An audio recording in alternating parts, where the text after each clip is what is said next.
Welcome and good afternoon, everyone. This is the final meeting of the 2019-20 school year, and it is a very full one. So I'd like to welcome you to the August 25th regular meeting of Everett Public Schools Board of Directors. Will you please join me in the Pledge of Allegiance? There's the flag behind me. Okay. I pledge allegiance to the flag of the United States of America, and to the republic for which it stands, one nation, under God, indivisible, with liberty and justice for all. That sounds like a round of happy birthday at my house. Everyone's a little off, but it works, right? Okay, may the secretary please call the roll. President Mason. Present. Vice President Lassane. Present. Director Berg. Present. Director Mitchell. Present. And Director Nichols. Present. Okay, as always, the first item of business is the adoption of the agenda. Dr. Salzman, may you please give us an overview of our rather large agenda tonight? Yes, thank you, Madam Chair. Good morning, good afternoon, Board of Directors, and good evening to our public. Tonight's agenda contains the following: the Superintendent's report, a segment for board comments, a segment for public comments, a segment for routine business, a segment for information discussion, a segment for new business, upcoming agenda items, an executive session, and a closed session. Since publishing the agenda, the following changes have been made. Item 4.01, adoption of agenda. The timing sheet was updated with the addition of a break. Item 13.02, approval of Washington School Improvement Framework Performance Improvement Goals. Typo is corrected in the presentation. Item 1400, meetings, proposed revision. The attachment was updated with the correct version of the revision. The board may elect to change order of business by a majority of vote of the members. Thank you. Thank you. Is there a motion to adopt the agenda as amended? So I moved. move. Second. It's been moved and seconded to adopt the agenda. Is there any discussion regarding this afternoon's agenda? Hearing none, we will move to a vote. All those in favor say aye. Aye. Aye. All those opposed say no. The agenda is adopted. And that takes us to recognitions. And unfortunately, this afternoon, we don't have any recognitions. And so we will move on to section 6.0, the superintendent's report. Dr. Salzman. Yes, good evening. Again, Madam Chair, Board of Directors, and to our public. My report this evening is, first of all, to our public. We will be starting remote learning again, except we won't be finishing. We'll be starting a brand new agenda and a brand new adventure on how we do remote learning. And I have to compliment our community, our amazing teachers, and our administrators who helped form this remote learning plan. But I can assure you it will be different. But in the same breath, I want to share that not seeing everybody live still saddens me. Okay, just the sad and not seeing kids every day live. But we have to follow the guidelines of our health for everybody, and we want to keep our teachers and our students safe. So I want to share that with everybody on how I feel.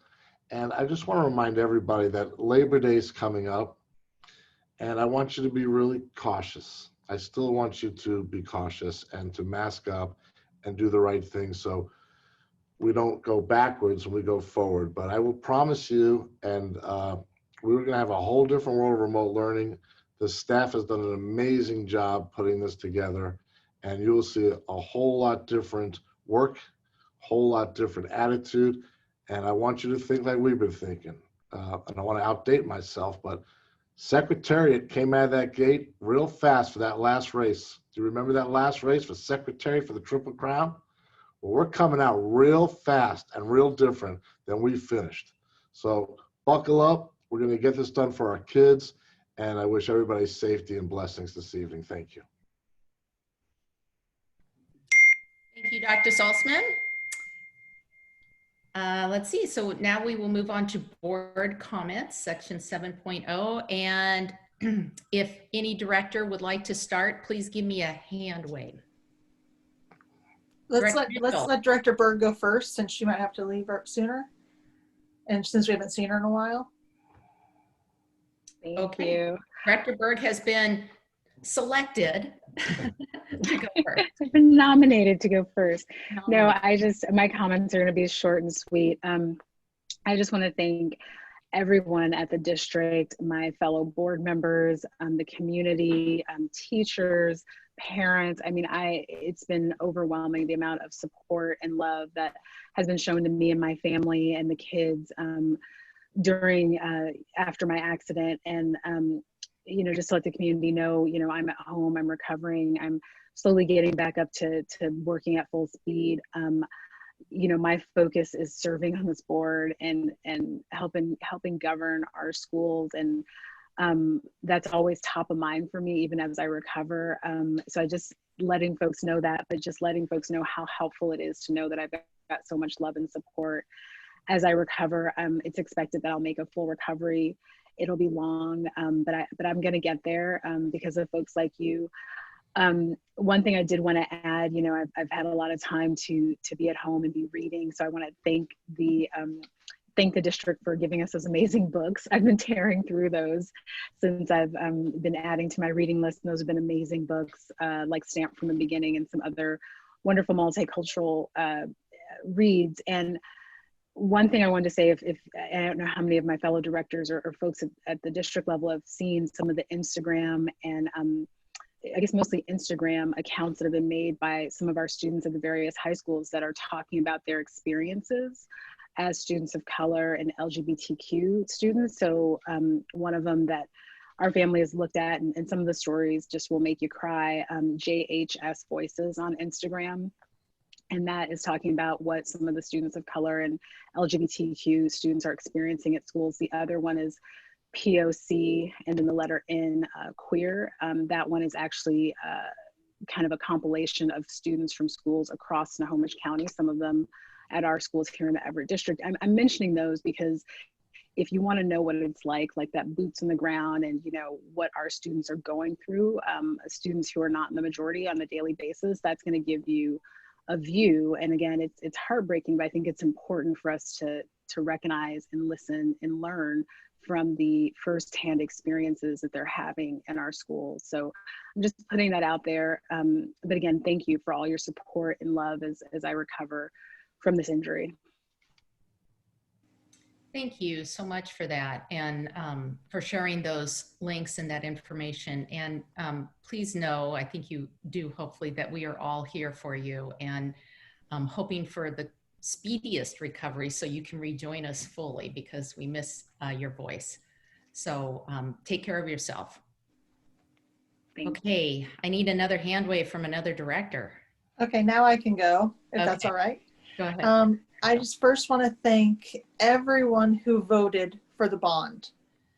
And we appreciate the support, and you know, and even just the vote, because voting itself is so important.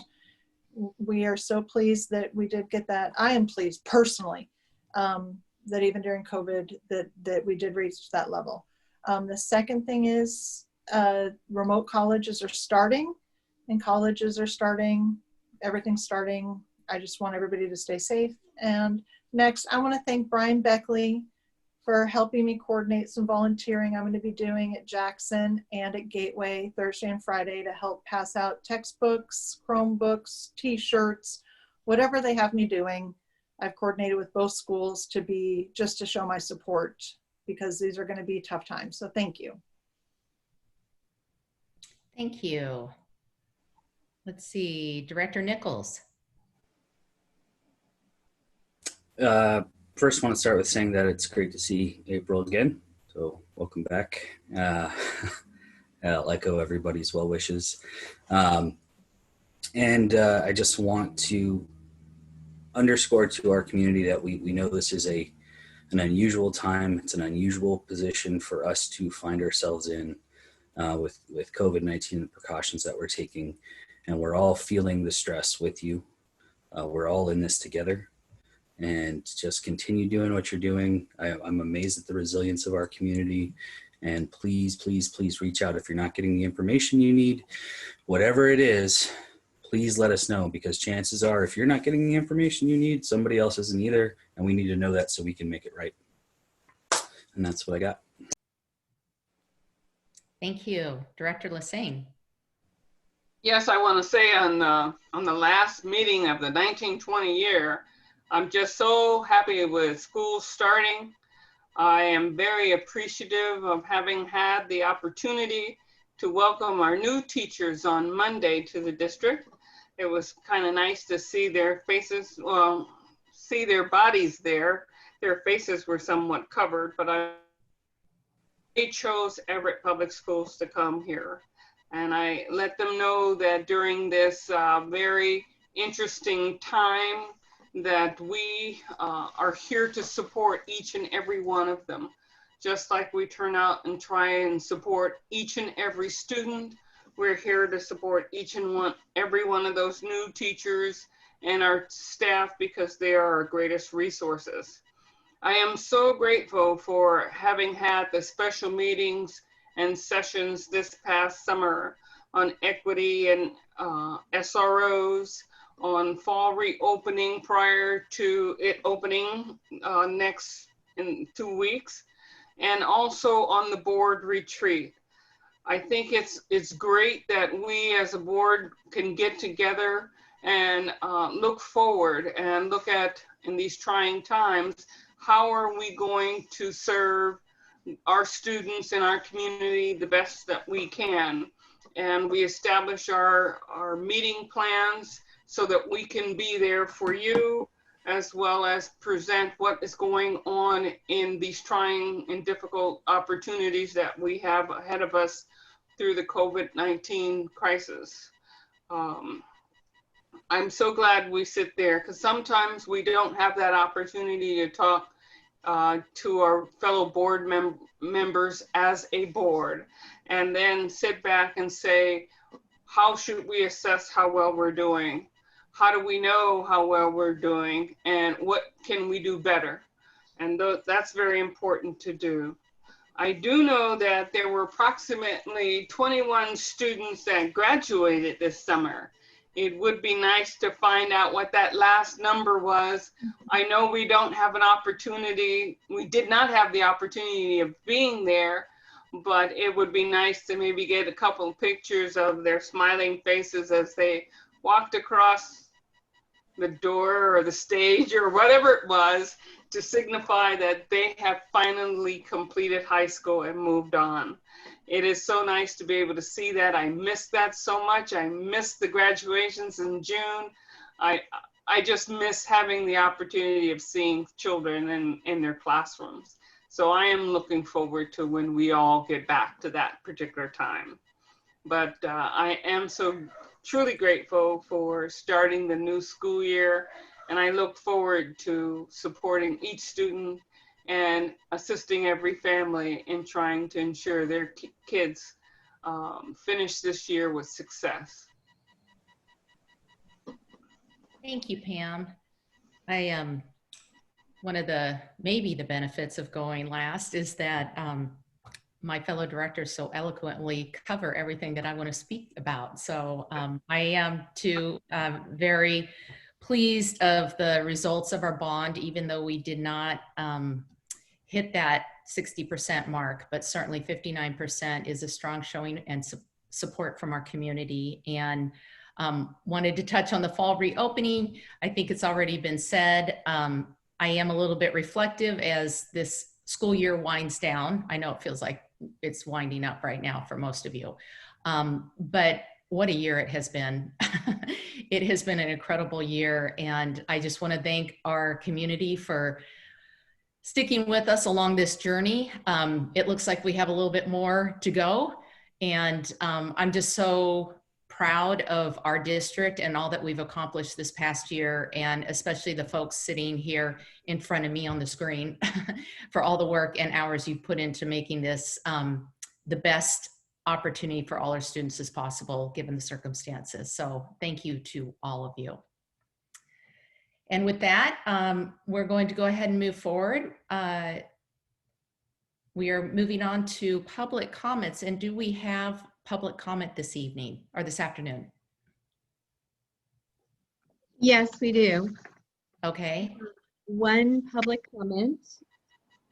This is from Jeff Heckathorn. He says, good afternoon. Comments on your post-bond discussion meeting. Number 1, capital levies replacing school bonds. I've created a spreadsheet to assist you with comparing bond levy scenarios and improve your understanding of the cost impact to taxpayers from your decisions. You will learn that 2 consecutive 6-year levies could have been used to generate $318 million with no interest and management fees.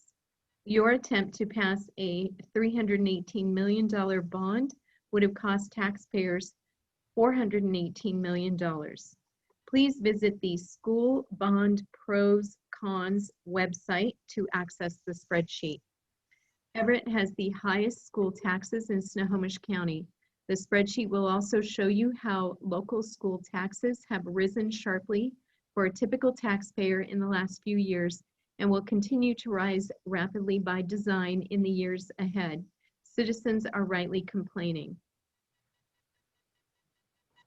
Oh, that was number 2. Number 3, stacking 20-year school bonds 4 to 6 years apart. This habit of Everett's is similar to piling up credit card debt on multiple credit cards for known maintenance items. You are wasting taxpayer money. You are burdening the next generation with having to pay for 4 to 5 bonds simultaneously. Number 4, Everett School District is a welfare school district. For 2020, Everett School District area citizens are paying approximately $68 million in state school taxes, but the Everett School District is receiving $266 million from the state, a $200 million difference. Number 5, SCAP funds.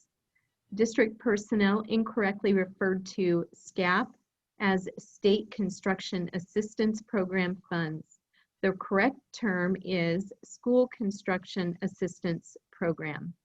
This misunderstanding is how a previous Everett School Board made a mistake. Happy to answer questions. Thank you. Thank you, Darlene, for reading that. Sure. We will now move on to the consent agenda, number 9. And Dr. Salzman, may you please introduce, I don't know, we've said this morning, this afternoon, and this evening. So how about just introduce the consent agenda? Thank you, Madam Chair. The board's consent agenda includes repetitive business items such as meeting minutes, personnel actions, expense vouchers, surplus lists, gifts, grants, and recurring contracts. Sometimes it includes items that occur less frequently but are of a routine business nature. These items are usually reviewed by the board in the Friday report, 1 or more weeks before the board meeting. This gives directors time to ask staff questions or to consider a discussion about the policy implications of those items. The board votes on the consent agenda in a single motion. By its definition, a consent agenda is not debatable. In the case of this consent agenda, the superintendent's office received and answered several questions regarding items on the consent agenda, including the Everett Public Schools Foundation contract, the Gear Up contract, the July financial report, the bargaining updates, and the section of the strategic plan consultant. The consent agenda is published for board approval. Thank you. Thank you. A rather meaty consent agenda, I have to say, rather big one, but that's typical this time of year as we wrap up business and get ready to renew contracts and move forward into the new school year. Is there a motion to approve the consent agenda? So moved. And a second? Second. Thank you. It's been moved and seconded. Point of order. Oh, sorry, point of order. Were we going to remove any items from it? That comes next. Okay, just making sure. Yes, thank you. So it's been moved and approved. And at this time, I ask directors if there are any items that they would like to remove from the consent agenda and place in unfinished business. Is it unfinished business or new business? Can I clarify something? You said moved and approved. Should that be moved and seconded? Because we never voted. We're not Yeah, voting. so it's moved in, yeah, so it's moved and seconded. So it was just a point of clarification. So it's moved and Sorry. seconded and. That was my and mistake. surveyed. Yes. Yeah. And it would go into new business. At this time, I'm going Yes. to recommend that we remove the revised board agenda format to new business to give us an opportunity to delve deeper into that conversation of how we would like our regular board meetings to be scheduled, both in timing and in content.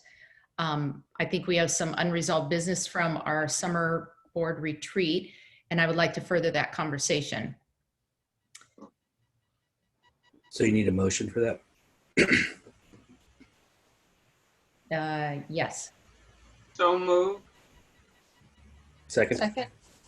Okay, we now vote on removing the removing 9.42, approval of revised board agenda format. All those in favor say aye. Aye. Aye. All those opposed, no. The motion carries. And now, is there any further items that directors would like to remove from the consent agenda and place in new business? Hearing none, we will move to approve the amended consent agenda. All those in favor, please say aye. Aye. All those opposed, say no. The consent agenda is approved. Thank you. That takes us to strategic progress monitoring, and there are no items under strategic progress monitoring this afternoon. So we will move to information and discussion and 11.01 website refresh, and we have Kathy Reeves and Brian Beckley to give us an overview.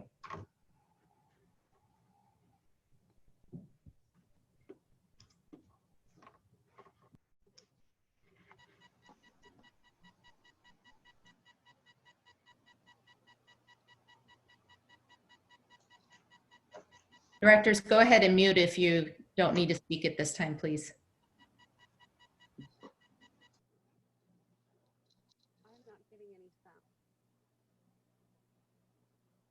It's very faint, Kathy. So I don't know if you're hooked up all the way. Can you see my screen? Yes, we can Yeah. see your screen. We can see the screen, Kathy. We're just having a hard time hearing you.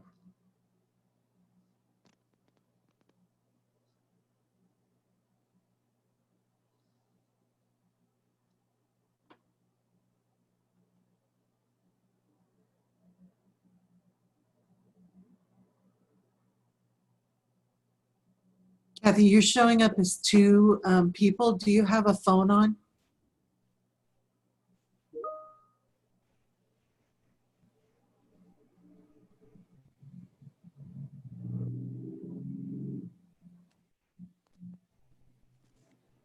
They can't hear you. Okay, I'm trying. I'm getting there.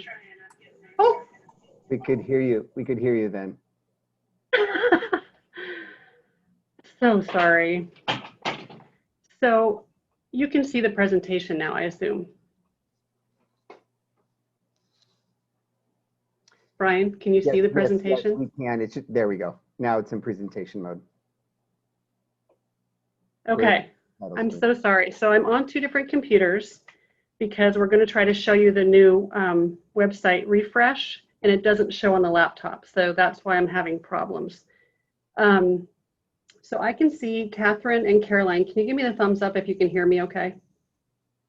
Okay. All right, so we started a website refresh earlier this spring, and want to talk to you briefly about why we did it, the process we went through, how we're working on educating the staff, show you some of what the website looks like, and then tell you what the launch plan is. But before we start, this is a presentation that Brian and I are doing, but we are two of a team, and we want to acknowledge Joanne Budewig, who I think is on as a observer tonight, and Tina Raju, who's our website our webmaster. She's not on tonight, but they have done an incredible amount of work. So I want to make sure that they get some kudos for the work that they have done. So I want to start by talking about why we did the refresh. The last time we did an overhaul of the website was in 2013. So it's 7 years old at this point and really needed to have some clarity lent to it. The navigation and the usability issues were really hard because through the years, a lot of things just got added on.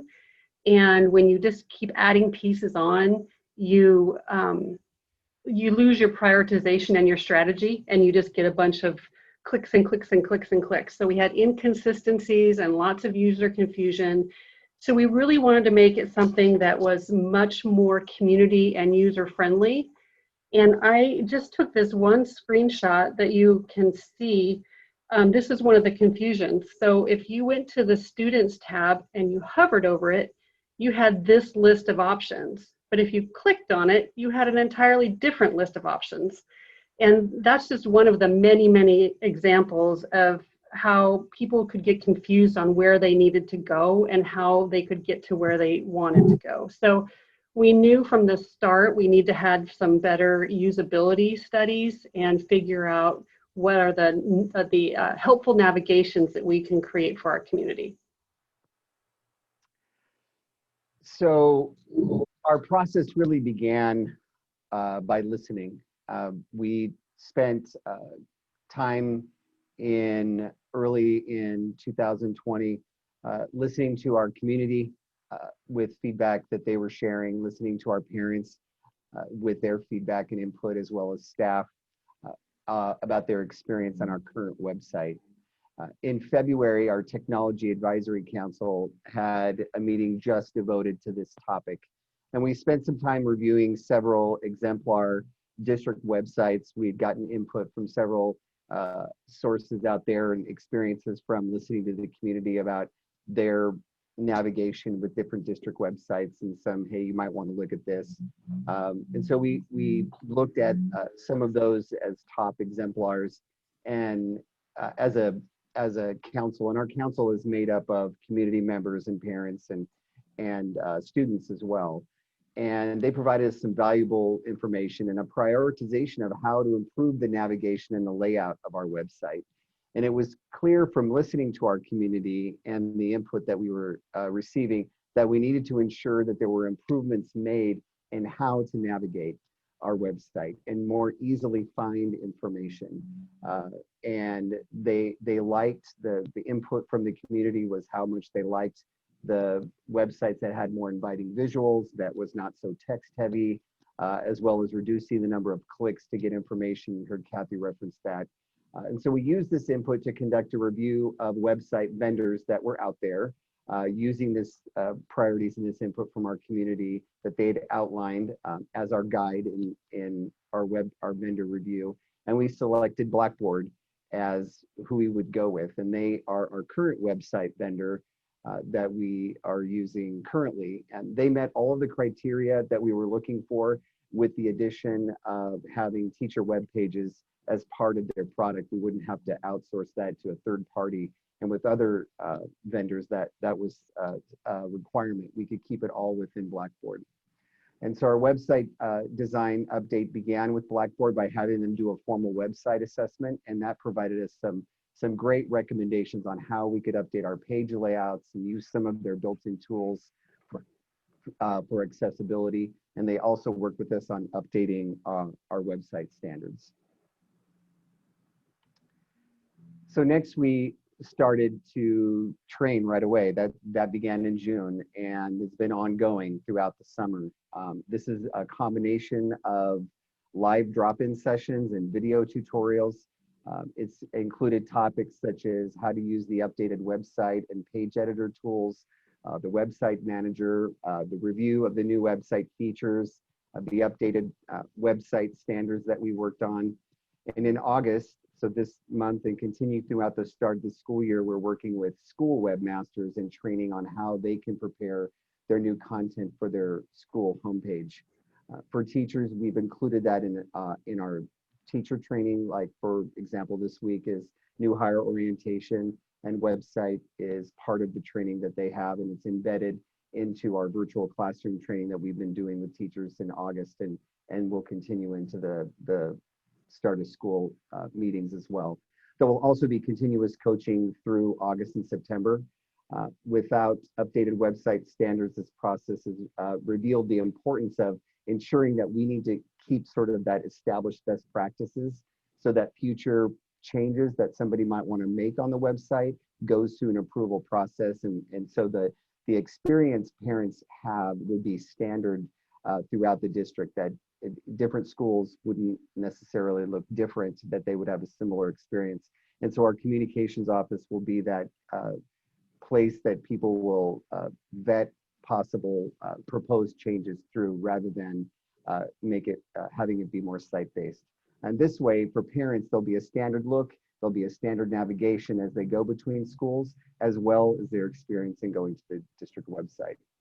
So now, as Kathy mentioned, we'd like to spend some time going through a sampling of the pages in our new website to give you a sense of what, and this is what we refer to as the sandbox. The sandbox is where we get to play with the stuff that they give us. And I hope this is going to work okay. Can you see it? Okay. So this isn't live. These are just little pieces that will show you where we're headed. And not everything on here is totally updated, because we're still working with having it be made exactly the way we want. And the way this is going to work, since it's the same vendor we currently use, is basically once we get this framework all developed, when the day comes, they are just going to lay that framework over our current site. And then we have to start making some changes here and there to adjust some things. So we're already starting to make some changes on our current site content-wise to help fit this. But I want to show you some of the highlights here. So the first thing you can see is we have our normal navigation up here at the top, but we also put these icons here that are universal icons. They're across the entire website. So every school site has these as well. And we picked the top 8 things that people most often search for, parents most often search for. This is a website that we're really targeting towards parents and families. And we have the list of those schools here. You can translate this into any language you want. And then if you're a staff, you sign in here and it gets you into some of those staff pages. These are where we put the big announcements. This is a rotating imagery. So we can have 6, 7 things rotate through if we want. These are the news pieces. So these are the announcements that we have. And we have, we're telling people they can keep it at 8. So we're going to try to keep everything consistent. We have the upcoming events on the left, quick links on the right, and then we have our social media feed embedded in here. And we'll have the district Twitter, Facebook, and Instagram pages here. And then at the bottom, we have the contact us. So one of the things that we tried to make very clear is how hovers work. So if you hover over one of these, you can see it's turned a little darker. And if you hover over this, then it turns into a link downward. And that's the way all of these will work. They're, instead of having, like right now, everything's got bright orange stars and a dark blue box. It's a little more subtle. It keeps it more clean, but you're still able to see what you click on. Then when you go to search, the nice thing about the search button is you type in the search here and it can take you anywhere you want, but it also gives you the top 6, 8 things that you commonly search for. So we got to pick these to tell, to leave most commonly searched for items to pop up in the search box. And then this is what the schools will look like. So you click on our schools, and instead of having a big one long list that you have to scroll down, it lists elementary and then middle and then high and then choice programs. So over here would be like Port Gardner or online high school. So these will all be listed in alphabetical order and will come up all in one screen, so you don't have to do a lot of scrolling, which is really nice. And then this is how our drop downs work. So right now, we get a big drop down here, and often you have to scroll down to see everything on the drop down. We've chosen a horizontal drop down with a light gray background, and it's much cleaner and easier for people to see. And then this is what a high school one or a school one would look like. So the colors adjust to the school, but you notice you still have those top 8 icons that everyone will have across their site, but schools will also have a second row of icons. And these are ones that they will make specific to their school. So these icons are the same throughout the entire district, but these icons, they'll specialize for their school. So their bell schedule, how they can do attendance reporting, their own Twitter page and things like that. So that is for them, as well as these announcements being for them. And then this is what a secondary page would look like through the district. So like a department page. What I really like about this that I want to show you right here is the mobile view. Right now, if you go to the mobile view of our current website, you get a really weird, like just little lines that say, you know, they don't really tell you how to find anything. But this mobile view, you still see those top 8 items, and it's really clean and crisp and clear in the mobile view. And this is another view of it from a bigger perspective. So that is what we're working on. And I'm going to jump back to this now and tell you about the launch plan. So we've started staff and communication and training, as Brian said, through August. We're restructuring and building the hidden pages right now. So we can do some of it on the back end and it stays hidden. And the vendor just completed the template last week. So the problem that we're running against is there's no preview mode. So we have to overlay it and go live before we can really see what it looks like. So we've decided, we originally were going to go the middle of September, but we've decided to, since we're doing school 100% remote and school starts the 9th, we need to give families a time to adjust to getting school started. So we're looking at going live with this new website on October 1st, and that's a Thursday. And the reason for that is because that way we have all day Friday if we need vendor assistance. And then we have over the weekend for our staff to do all the cleaning up of the content. It allows the schools to get in the rhythm, but it allows us time to, because we know there's going to be fixes. We know there's going to be some things that don't line up exactly. And it's going to take a little bit of time to do that. So hopefully we'll be able to get a lot done over the weekends and the first couple of weeks that we're live. And we can't be more excited. We think it's going to be great. It's going to serve the community well. It's well overdue. And October 1st is our goal. So with that, I think we can see if anybody has any questions. Thank you, Brian and Kathy. I have to say, it looks amazing. I am so excited. We were a bit overdue, and it just looks so much more user-friendly. Really great job. Thank you. I have one quick question. In the streamlining process, as you went through, and I know you have the ability to look at pages and how many times those pages have been visited, outside of things that we know we have to include, did you end up removing quite a few pages, stuff that sort of just kind of get piling in there? We're in the process of still doing that. And, you know, if there's a page that hasn't been visited since, 2012, then it's being hidden. We try not to remove anything, but we hide a lot. So yeah, because there's a lot of things that really don't get accessed and really aren't applicable anymore that don't need to be on the site. Yes, I thought that might be the case. Director Nichols, did you have a question or a comment? I just wanted to say thank you very much for your hard work on this. This is one of the first things that I talked to Dr. Saltzman about when I came onto the board. Because my wife went on, we were looking at pre-K options for my son. She's like, I can't find anything on this website. Where is the enrollment information? How do I know? And I looked and I was like, well, you're right. So you guys dove in head first to it, and your entire team is doing a great job. Thank you very much. That looks much, much better. Thank you. Director Mitchell. Yeah, and as a parent, just like he said, as a pre-parent, as a parent, I always had trouble finding things. And I just want to say thank you, because even the mobile version, hopefully it's better. But I have a question about the school choice icons. Will every school have those same icons, but the information within them will be specific to the school? Correct.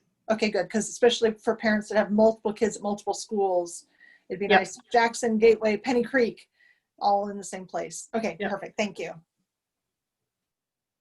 Director Lassane, did you have anything you want to add? At this time, I don't. I really do like the new layout, and I'm looking forward to being able to take a peek at it. Thank you so very much for your hard work. It really looks kind of fun. And I went to the website currently now just to see, and I know, we're not there yet. So, but I just, confirmed that it is kind of hard to find things. So thank you. Thank you very much. And Director Berg, did you want to add anything? I'm just going to ask you since I can't see you. Yeah, no, I was going to say thank you, Kathy, Brian, Joanne. I know you're listening. You can't see my big, huge smile, but you have no idea how happy I am with this new website, especially with the transition to online learning for for our district. It's going to be a huge help, incredibly timely, and honestly, you hit it out of the park. I think whatever you've got running for data analytics in terms of most used and most views, you've hit the nail on the head. So thank you guys so much. Thank you very much. Can I just add one thing, please, Madam Chair? Absolutely. Okay. First of all, to the staff, amazing work. When you have a first-class organization, you should have a first-class webpage. And to our board and to our public, one of the first things you said on the listening tour when I got here, that we need to update our webpage. And when you talk about transparency and involvement, you can't just jump into transparency and involvement unless you have a webpage that our entire community can understand and use. And it's user-friendly now for our entire community. So to our board and to our public, awesome job, and to staff, awesome job. This is going to be so cool. And I'm just emotionally, I'm so excited that we pulled it off. All right, because I remember running down your hall, Kathy, to your office saying we need a webpage. So thank you, everybody. Great job. Thank you for those. Okay, thank you all for the comments and for a great presentation. It sounds like we're all pretty excited for this to get rolled out. So we'll be looking forward to October 1st. Okay, we're going to move forward to unfinished business, and we do not have any unfinished business tonight. Which is probably good because we have plenty of new business tonight. So section 13.0, we're going to go to 13.0, which is our German instructional materials adoption. And, oops, sorry. We'll go ahead and get started. Perfect. Good evening, President Mason, esteemed directors, and Superintendent Salzman. We are very excited to have our team here to present our the German instructional materials adoption proposal this evening for its first read. As you know, Everett Public Schools' mission is to inspire, educate, and prepare each student to achieve high standards, contribute to our community, and thrive in a global society. They'll acquire knowledge, attitudes, and skills to adapt to the emerging needs of a changing world. So as part of this commitment, we offer world language options. German is one of the 4 that we offer here: Spanish, French, German, and Chinese. And as many of you know, world language is also what we call a CADR, or a college academic distribution requirement. So offering world language in our high school programs helps us to reach one of our strategic goals, to have students be college ready. And while it's the German world language program, please know that our programs extend the learning of our students beyond just language acquisition, really dives into culture, communications, and truly helps our students to better prepare to thrive in our global society. So without further ado, I'd like to introduce Callie Spear, who is the director who oversees English language arts, humanities, and world languages, and she's going to walk you through the German instructional materials adoptions this evening. Callie? Hi, thank you, Shelley. Quick question: Are you seeing my presentation, or are you seeing We see the presentation, Callie. Wonderful, thank you. It's always hard to tell which screen you can see, and I'm going to get more adept at this very soon. I know I am. I appreciate you all taking the time to let me speak to you tonight about our German adoption. I am excited to share with you this work because the Small But Mighty team has done a lot of really great work digging into standards and going through the 2311 policy and procedure. So I'm most excited to share this with you because the last adoption for German was in 2005. And the German team who is working on this adoption is so excited to potentially be able to use the online resources that their recommendation provides. And so I'm excited to share that with you tonight. And I also want to connect to what Shelley was saying about just our German program. So it extends the learning of students beyond just language acquisition. And it will help teachers frame their year around the Washington State World Language Standards, which are aligned with the ACTFL standards. These standards directly connect to our key performance outcomes in that they focus on communication modes, culture, connections with other disciplines, making comparisons with language and culture, and then on the greater global community. So they're all interconnected here, and I think that these key performance outcomes reflect the work that the German World Language Committee did throughout this adoption process. I wanted to share with you the people who were involved.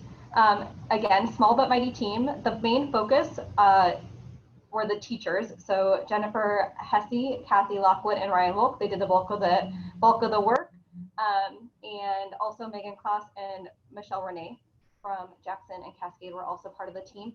And I would like to take some credit for this, but I really feel like I'm the anchor man in a relay race. Like I'm just the last guy with the baton bringing it to you. So a lot of accolades should go to Georgia Lindquist, Jennifer Pietharoulis, and Beth Scheit because they did a bulk of this work prior to school closure, and I'm just the one that's finishing it up. So very grateful to all of them for their hard work. So as we move forward, the purpose of this instructional materials adoption is to support German 1, 2, and 3. You'll notice that the AP is not, AP German is not listed here because that adoption was done in 2015. So they have a new text and they have access to the online super site, which is a great resource that they absolutely love for that AP class.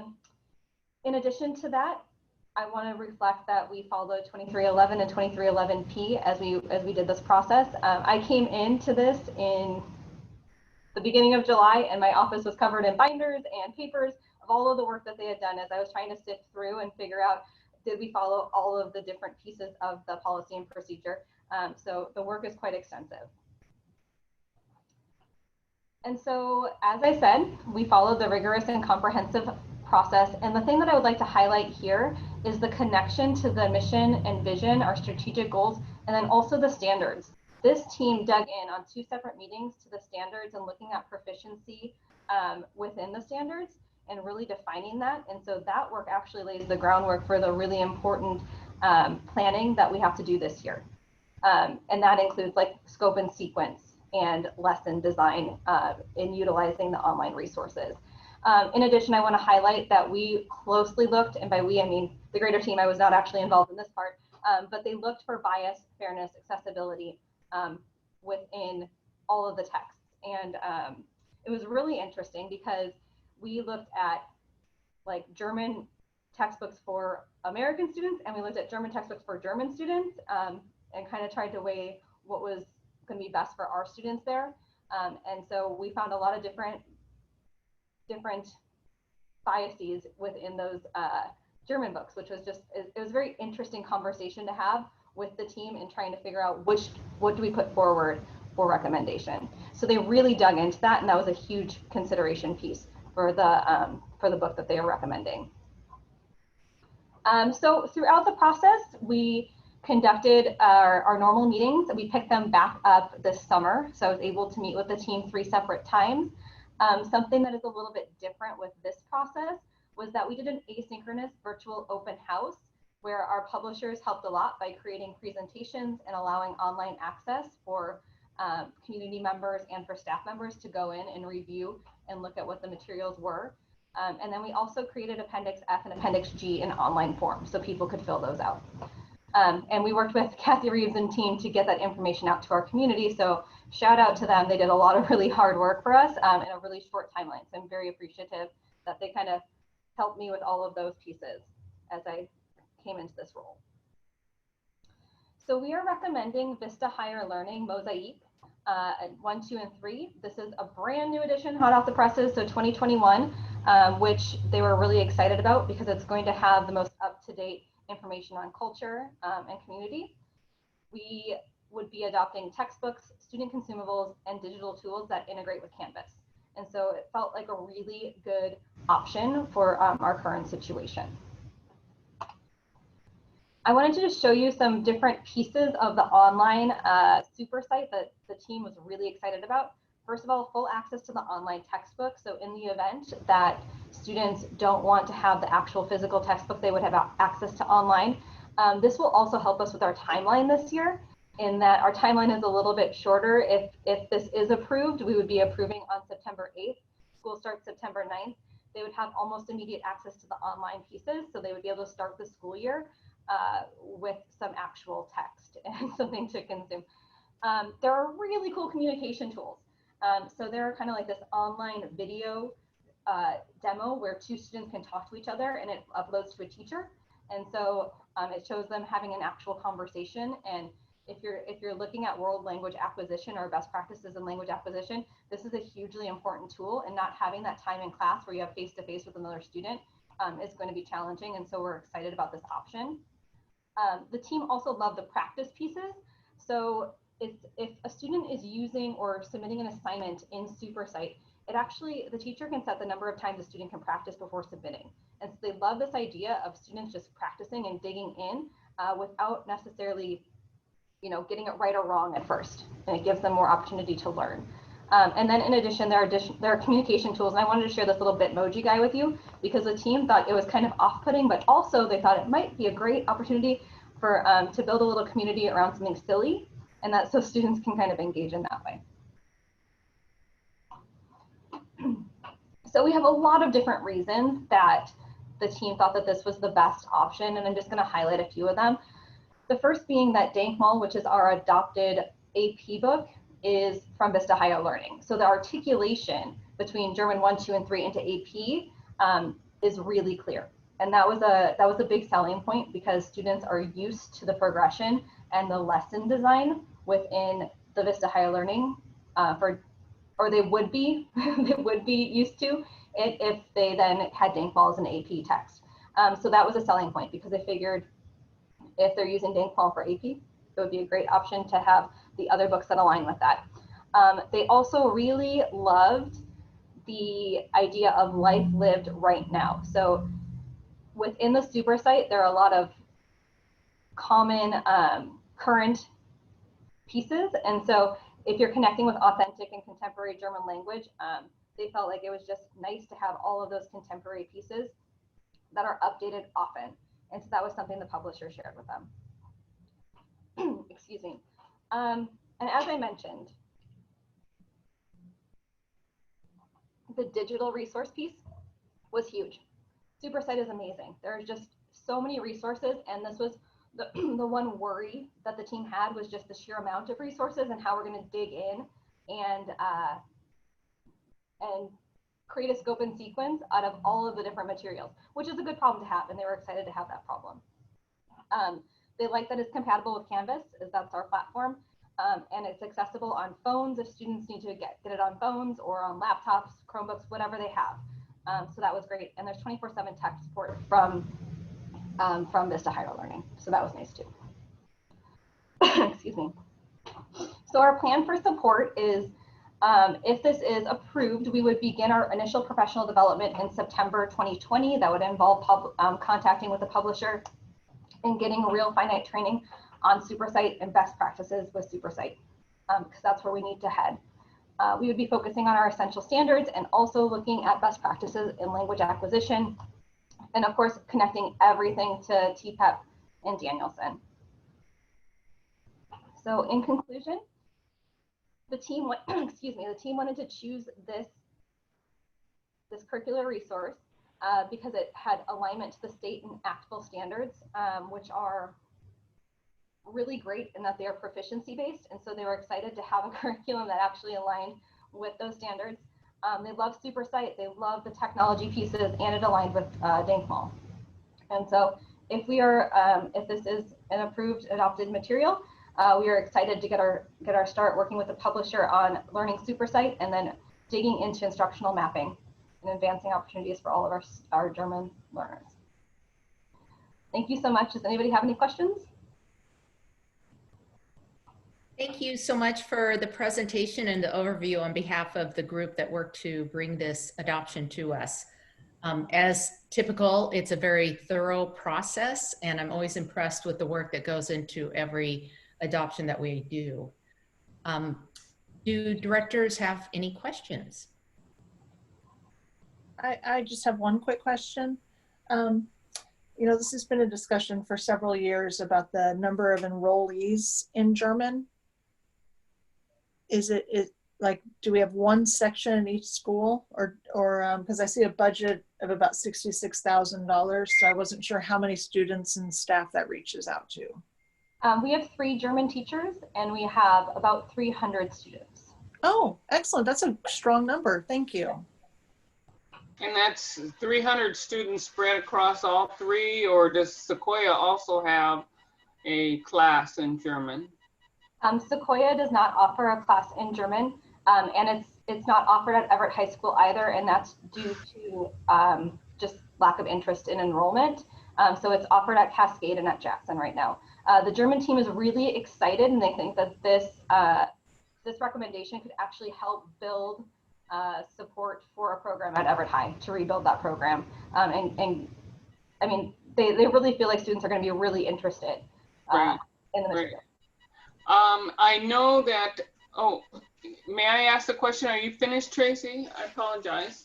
Oh, Pam, you're just fine. I just had that quick question, so thank you for your politeness. I know that in studying a language, you also learn about the culture and the history of that language. How much of the class curriculum would include, just off the top of your head, I know it's hard to say, culture and history of the German country itself?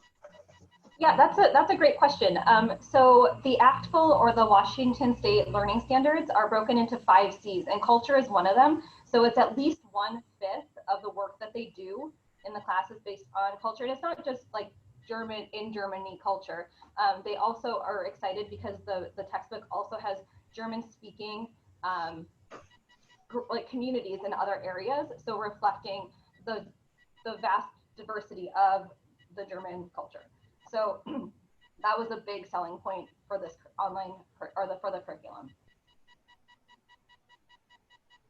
As well as German history as well? Absolutely. So that goes into culture, connections, and then the communities. So history is kind of embedded in 3 of the different C's. Thank you. Yes.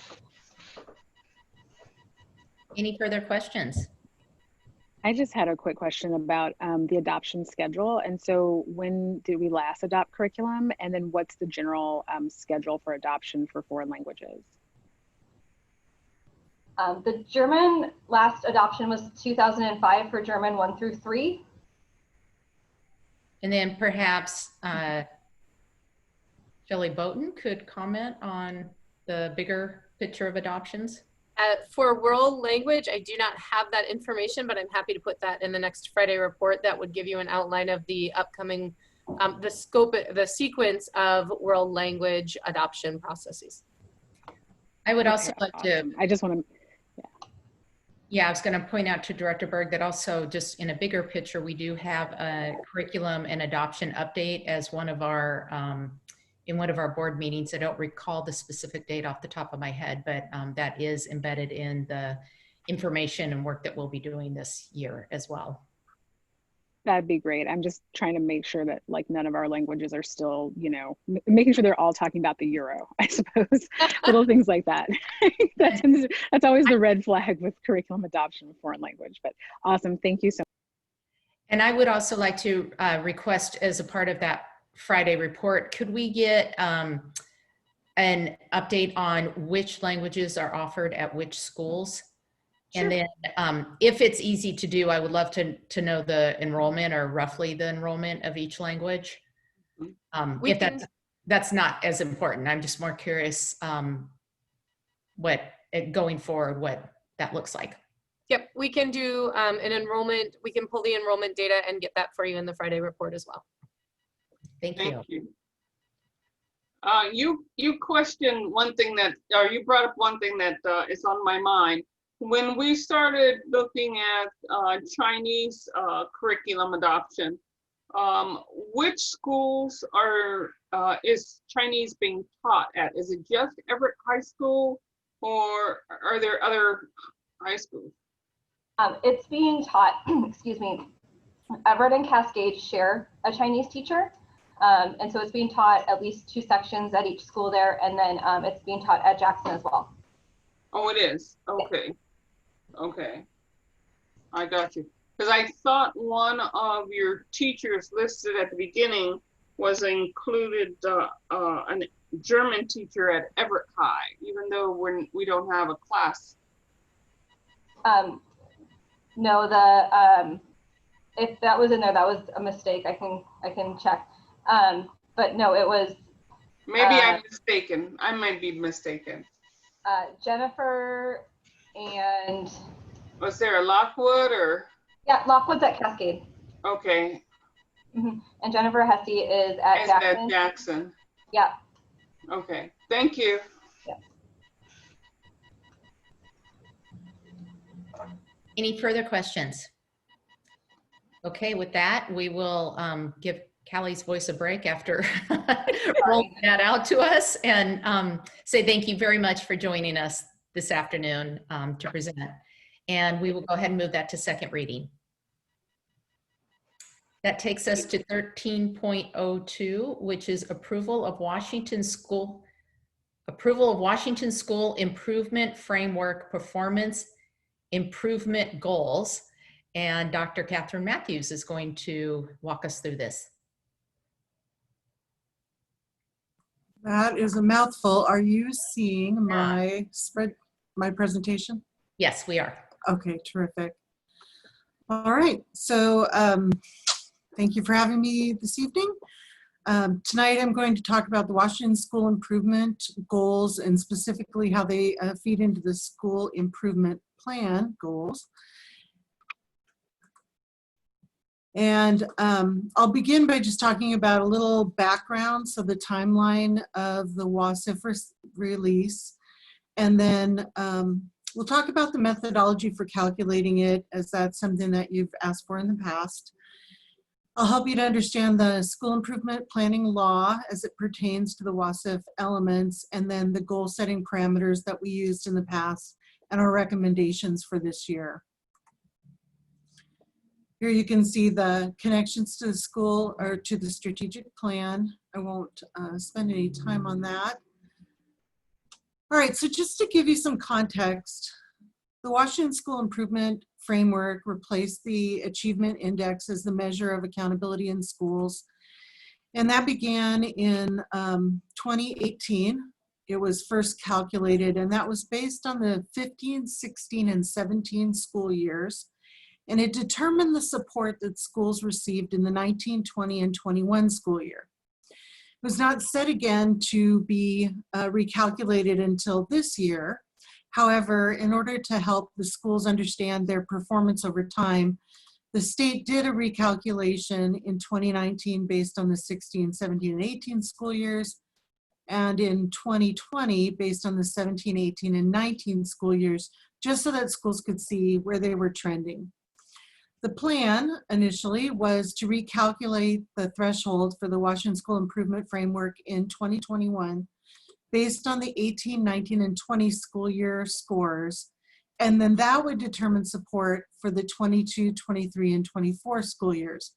We did not, however, take the SBA last spring, and some of our other metrics were not able to be measured. So the current belief is that we will recalculate it in 2022. It'll be based on 18, 19, and 21, and then it'll determine support for 22 through 25. So unlike, oh, and in that time, we'll add in the science assessment as well. So right now it's just being based on the ELA and math for proficiency. So unlike the Achievement Index, which was pretty much 100% proficiency, the WASIF really expanded the definition of accountability. And so for middle schools and elementary schools, 40% of the WASIF is based on the proficiency on the SBA and ELA and math. 50% is based on the median school student growth percentile, and that's really important. They transferred from proficiency to growth as the predominant measure. 5% is based on English learner progress, not proficiency, but progress, and 5% on regular attendance. For high schools, there's no growth measure because we only test one time in high school. So instead, we look at graduation rates at 50%, proficiency at 30, and then in addition to the regular attendance, for high schools, 9th grade on track for graduation and advanced course or dual credit enrollment are included. And then of course, English language progress, learner progress. So how this is measured. So it's a little bit complicated. I'll try to make it as understandable as possible. So for each of the measures, proficiency, growth, graduation rate, EL progress, regular attendance, dual credit enrollment, and 9th grade on track to graduate, every school's scores are lined up, basically, if you can think of them as ranked, and then all of the schools are broken into 10 equal parts. So 10% of schools fall into each decile. So a school, for example, in one of the measures might get 62%, and that might put them in the 5th decile in one measure, meaning that they are doing better than 50% of the schools, or they're in that 50th percent. But it's not related to the actual, the actual numbers. So you don't get a 6 because you were at 62, which is how we used to measure it. So if we're going to calculate the Washington School Improvement Framework for one of our schools, then we would take where they scored in each of the measures, compare them to all the other schools in the state, and then determine their decile measures. So for example, here we have this school at a proficiency of 60% in ELA. They're in the 5th decile. In math, they got a 57%, which put them in the 7th decile. That might not be logical, but if you think about it, statewide we do less well in math, so a lower score might get you a higher decile. There's no science in the original measure. So for this school, then we would average the 5 and the 7 to get 6, and then that's 40% of the metric, so that would be 2.4 points. For growth, this school was in the 3rd decile for ELA and the 5th decile for math. So if we average that, we get the 4th decile, and that's worth 50% of their score, so they get 2 points for growth. For ELPA, English Learner Progress, this school was in the 1st decile, so they get 0.05 points for that. And they were in the 6th decile for attendance, so they get 0.3. So if you add all those together, this school would get a 4.75. So for every single school in the state, that is measured for all students.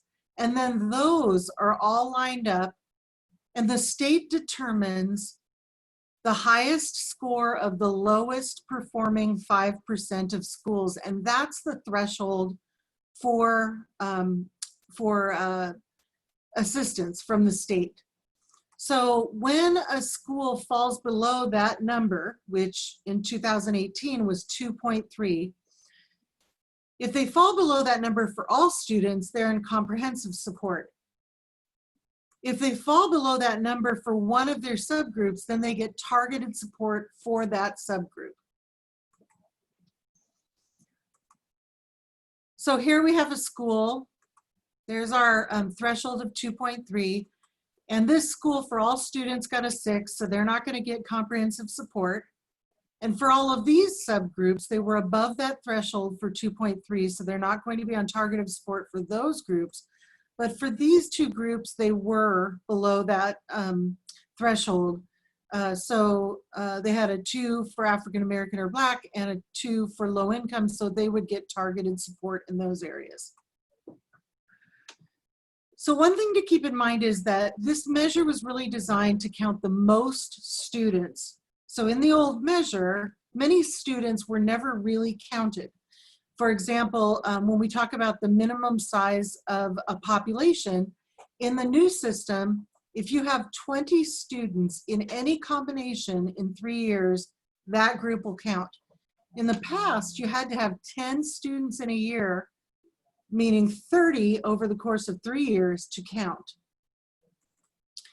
The other thing that we see is that students can enter and leave a school and still count toward things like proficiency and student growth percentiles. So proficiency, of course, is the number of students who meet standard on one of our exams, Smarter Balanced or the Washington Comprehensive Assessment of Science. But in the old system, a student had to be enrolled by October 1 and then still enrolled when we tested. Now, a student only has to be enrolled for 150 calendar days, meaning including weekends and holidays, and they can be non-contiguous. So a student can go in and out of school. If all of their days enrolled equals 150, they will count for that school. If a school fails to meet the participation rate of 95% for 3 consecutive years, then they also lose a decile in the measure. The median school student growth percentile is just that, the median of all the student growth percentiles in the school.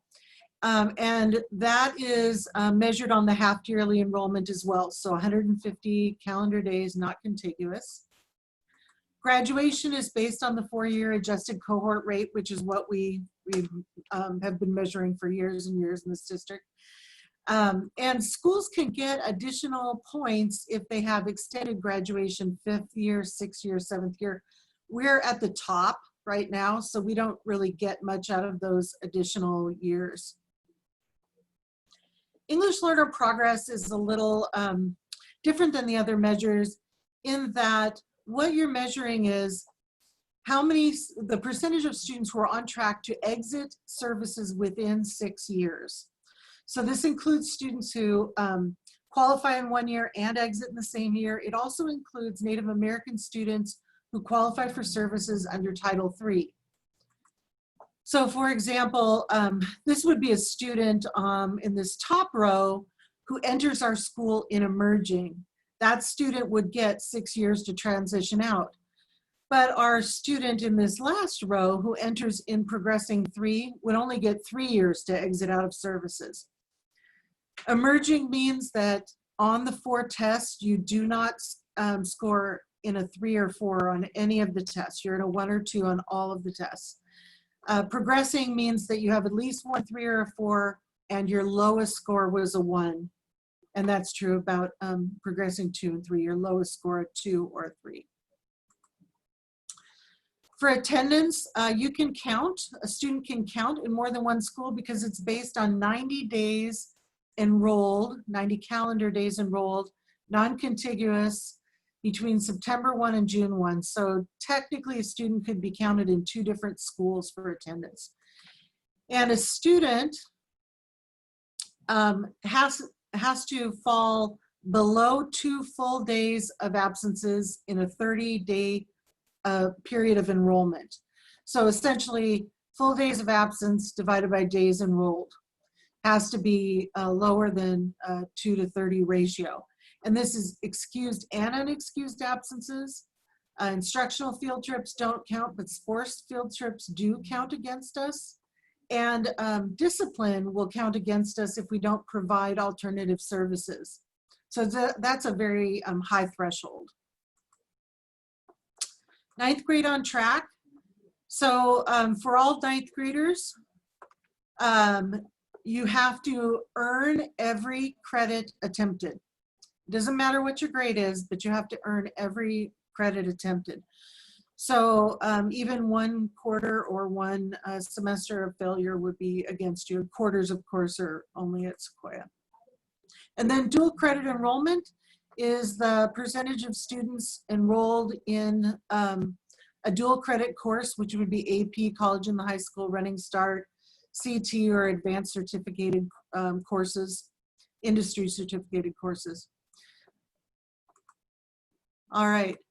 So in 2019, the law changed, the school improvement law changed, and it added that schools had to develop goals for all of the SIP elements, all of the WASIP elements, and they had to align with the ESSA application to the federal government by the state. And so the state speaks to 3 of the WASIP elements, but they don't speak to 4 of them. So for proficiency, the ESSA application is that 90% of students in all and every subgroup will meet standard by 2027. For English learner progress, it's 77% of students making progress by 2027. Graduation, it's 90% graduation for all and every subgroup by 2027. The last 4, attendance, student growth percentiles, dual credit, and 9th grade on track, they're set locally. And when we set these a year ago, we based our decision, our recommendation on the ESSA standards, but also on the data around our schools. So attendance was set last year at 90%, meeting regular attendance by 2027. And this aligns with proficiency and graduation rate. So it's an expectation that 90% of our kids will meet this standard of attendance.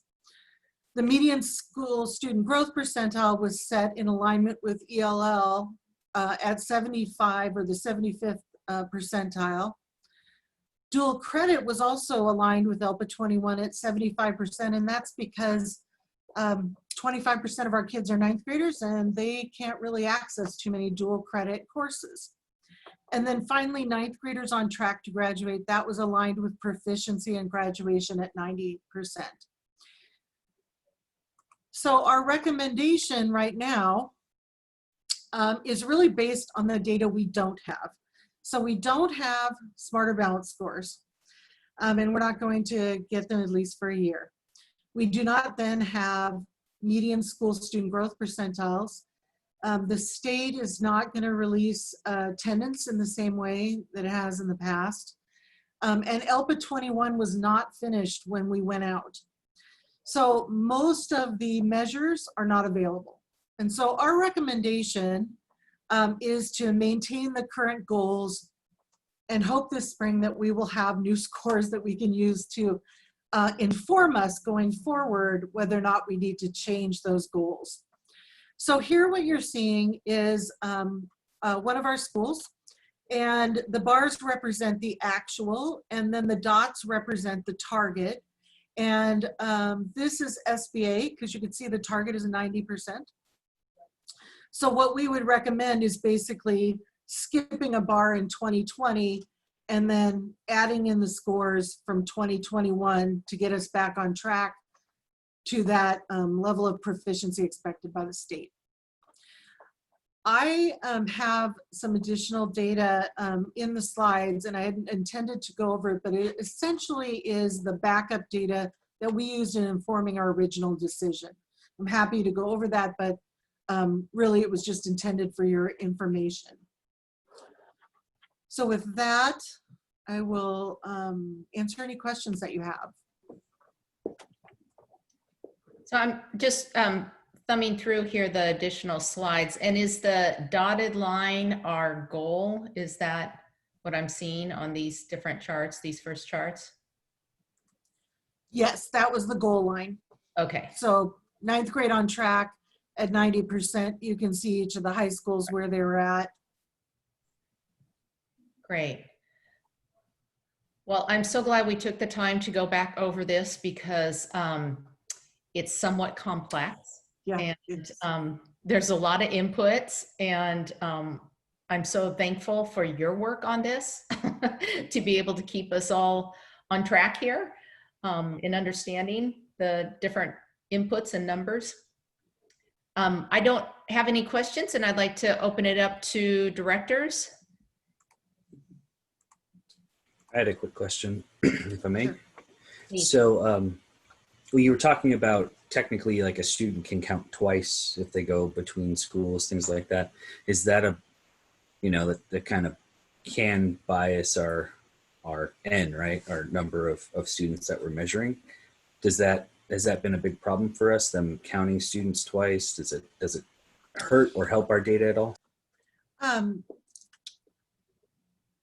Well, I mean, that's a hard question to answer because when we talk about a student counting twice, what we mean is that let's say a student for some reason begins the year at Eisenhower but transfers to Gateway. If they're there 90 days at each school, they would count toward that attendance.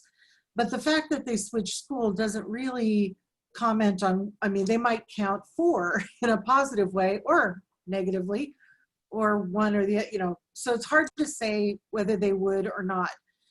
The state and frankly the federal government, their interest was in making sure that less students were suppressed from accountability. So when accountability came into play back in the early 90s, there were a lot of groups that are very small, Pacific Islanders, American Indian, Alaska Native.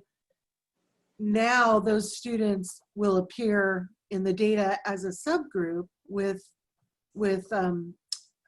targets of their own, even though they're small.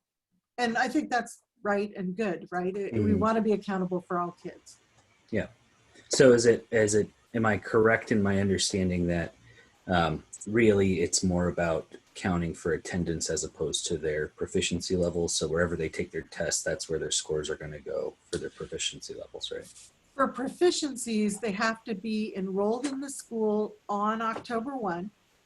And then they have to be enrolled in that school for any 150 calendar days. Okay. So a student could go in and out several times, but the total enrollment would have to be 150 days before they would count in the proficiency. Attendance is 90 days. Okay, thank you for that clarification. And I have just a quick question. Go ahead. Thank you. For those, the targets that are below the threshold, can you just remind us of what does support mean and where does it come from? And lastly, is there a cap on the amount of support? Like, is it federal, state, and? It's state, and it's through the OSSI, which is the Office of School.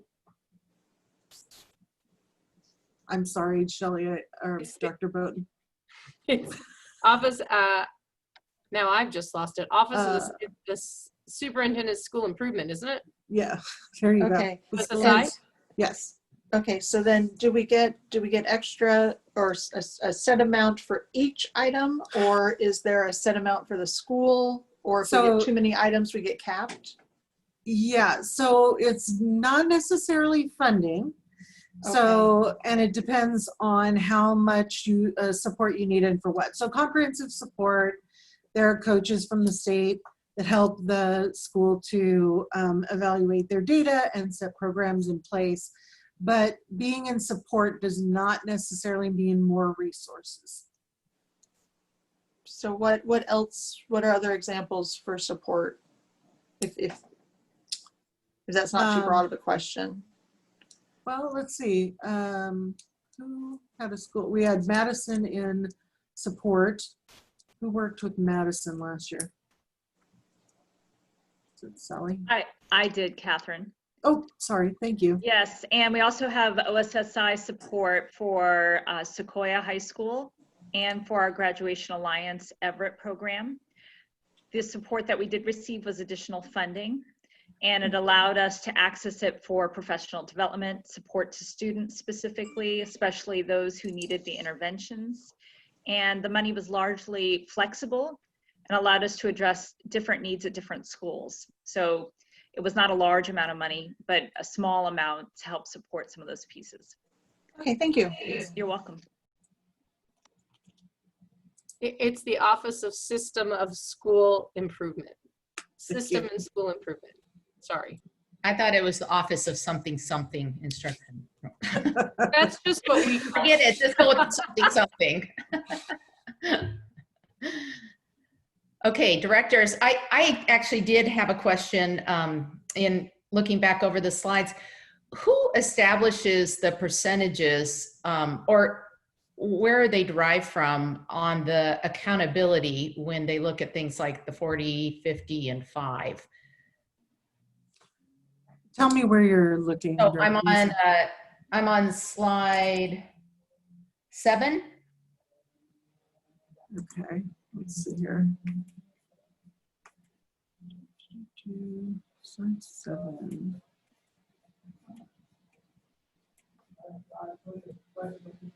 Oops.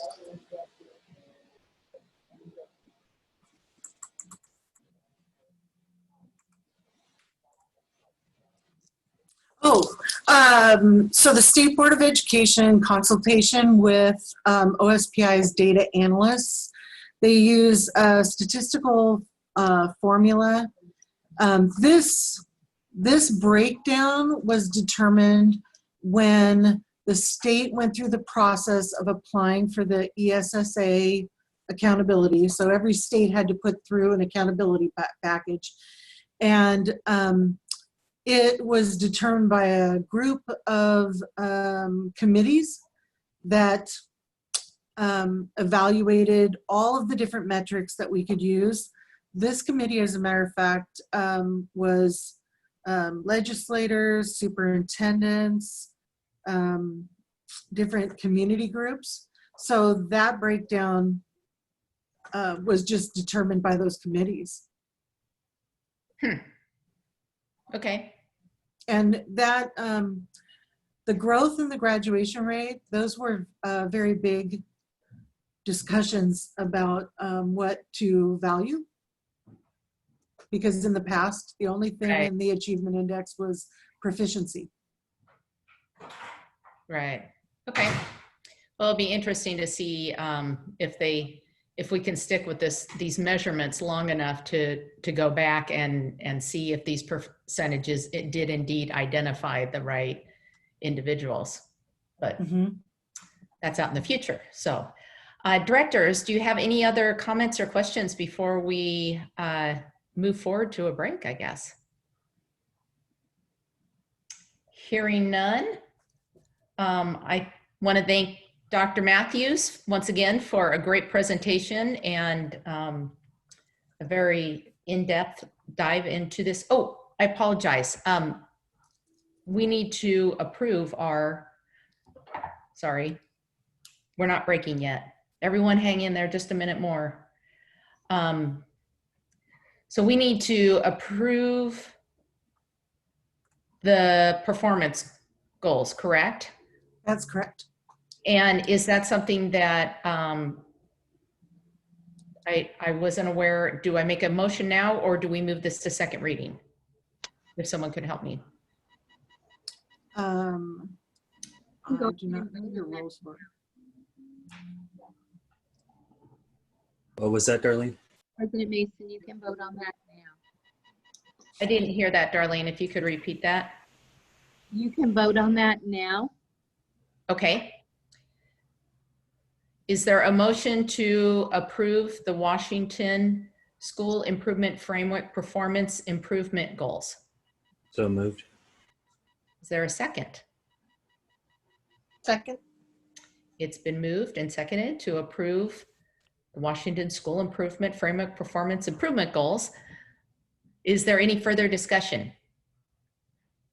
Hearing none, we will move to a vote. All those in favor say aye. Aye. Aye. All those opposed say no. The motion carries and the goals are approved. Thank you. Thank you all. Okay, now at this time, we will take a brief 15-minute break before coming back. And I'm looking and it's 6 o'clock. Easy to do the math. We will return at 6:15. Thank you.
You ready, Mike?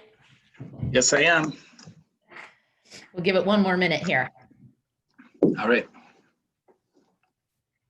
That went so fast. It went really fast. 15 minutes is not enough time to take care of everything. Get something to eat. I had a big late lunch just for that specific reason. You know, that is a good idea on a board day, I have to say.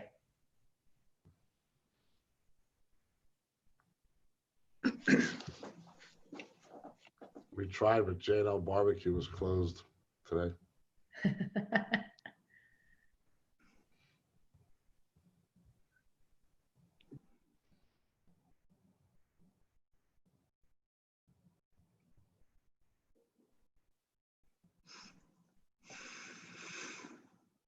So I can't see with the presentation up if we have a quorum back or not.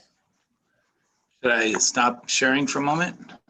Actually, I know that Director Nichols is on, and if the other directors could just check in real quick. Director Mitchell?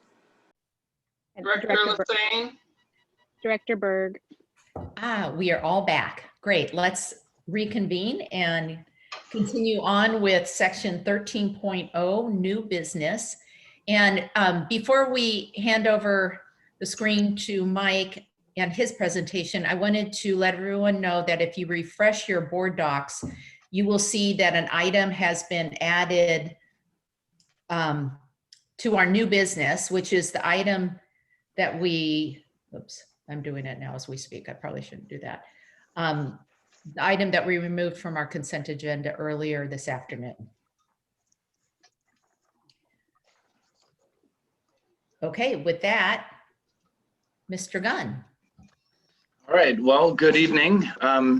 Tonight I'm going to be presenting to you the proposed update of our capital facilities plan for 2020-25, and also ask you to approve resolution 1240, which is to adopt the plan. This is an item that we bring in front of you every 2 years, and it's in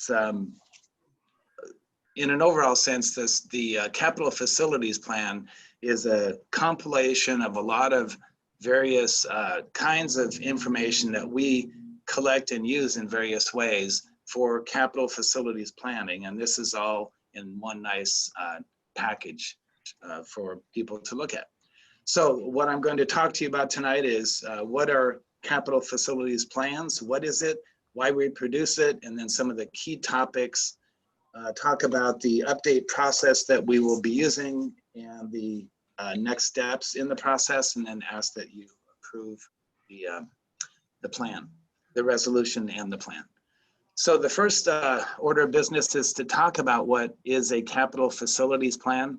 I have about 8 items listed here, and I'll go through them fairly quickly. It's a planning document identifying public facilities necessary to meet the needs of the projected growth. We also use this to identify other needs that we have, but its primary purpose is to look at the enrollment growth in the school district, and then how are we going to meet that need. So it's inside the capital facilities plan, we have student enrollment projections. We have an inventory of our capital facilities, particularly focusing on the number of classrooms and the number of schools, and then the acreage that we have. From that, we develop a forecast of future needs for new schools and properties. And then we put together a 6-year plan that shows the financing for that. And I'm sure that you've already read through this, and you know that some forms of financing are secured and some are not secured. We had prepared this plan. We began this update process back in April or so. So at that time we knew that we were heading into a capital bond proposal, but we didn't know if it was going to be successful. So we actually had 2 versions of this document that we would be presenting to you tonight. The one that you see that you're going to be asked to approve is the one that has the capital bond not passing. Otherwise, if it had passed, we would have shown a lot of the projects in the funded category instead of the unfunded. We'll get to that here in a little bit. We also have, so it's a 6-year financing plan. And then we also look out to the year 2035 to basically do a long range look at some of the other school facilities that will be needed out to 2035. So the 6-year plan is a more detailed plan, and it also has some actual costs plugged into this plan. We don't cost out those school facilities needed out to 2035. And then along the way, we included in the plan a student generation rate calculation, and then ultimately school impact fee calculations. So one of the primary purposes of this capital facilities plan is to put together, based on all of this information, calculation of school impact fees that will be, once the school board and then the county and the cities approve this, it will be used to set the school impact fee rates for the next 2 years, beginning this coming January 1. We produce a capital facilities plan for really 2 primary reasons. One is the Washington State Growth Management Act requires us to do this. They actually require cities and counties to produce capital facilities plans, and then counties and cities in turn require school districts and other public facilities owners to develop plans to meet the growth. So that's the first reason. The second reason is, again, that this is how we can be eligible to collect impact fees for new housing in Snohomish County and the cities of Everett and the city of Mill Creek. It's not listed there, but it would go into the city of Mill Creek as well. So one of the chapters in this capital facilities plan is where we list our educational program standards. We get together with the instructional folks in the district every 2 years and ask them to give us any updates to the educational programs that we offer. So that's in the plan. We also list Optimum school design capacities, and we have had numerous discussions with our various capital committees as well as the school board on occasion about how big we would plan to build schools. And this is the current state of the art right here listed, that an elementary school, we would plan for new elementary schools to build them to house 600 students, middle schools 825, and high schools 1,500. And then we also indicate in the plan that portables, they are something that we rely on, but we don't want to use as the permanent solution for facilities.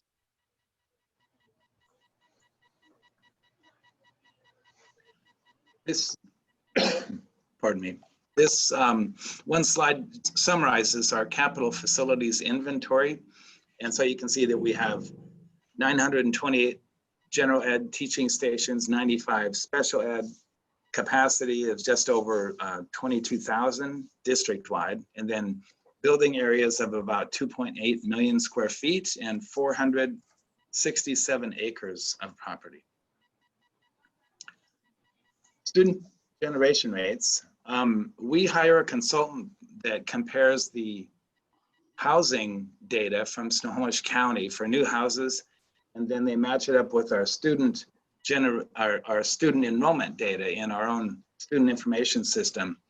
They come up with a calculation, a determination of how many students live in what types of units. And this is a summary of that. And again, we have that study updated every 2 years. So you can see from this that for a typical single family home, it generates K-12 just over a half of a student. And you can see that multifamily units with 0 to 1 bedroom don't generate any students statistically.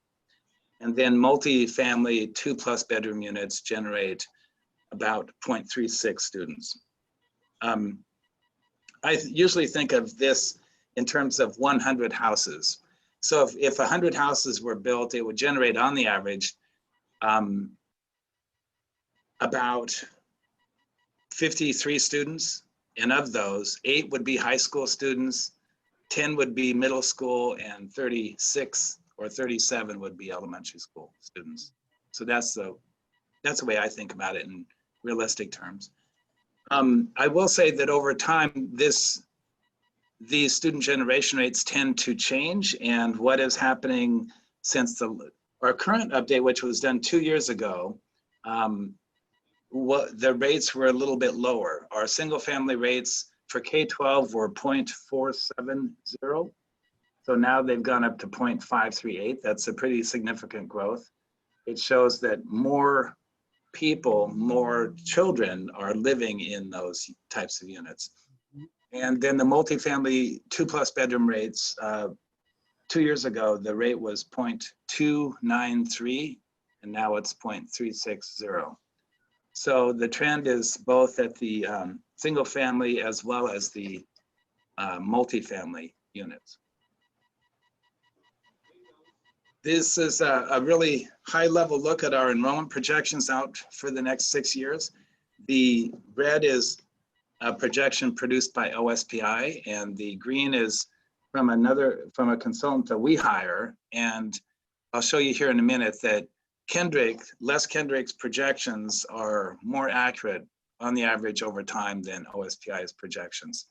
And we tend to use Kendrick's projections to base our capital facilities plans around, and then it's also the basis for our own enrollment projections that we use to develop our budgets around.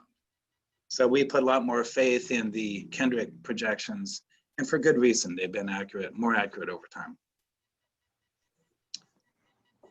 So here's a slide that kind of shows that, and I'll try to do it as simple as I can. Otherwise, Dr. Matthews could step in, and I'm sure he explained it very well, but let me try this. The blue indicates is the OSPI accuracy, and the red is the Les Kendrick projection accuracy. And the way to think of this is those numbers and those lines represent what the variation from the actual enrollments were. So in the first year, on the average, Les Kendrick was 86 students away from being perfect in his projection. In the same time frame, OSPI was on the average 178 students off of projection in the 1-year outlook.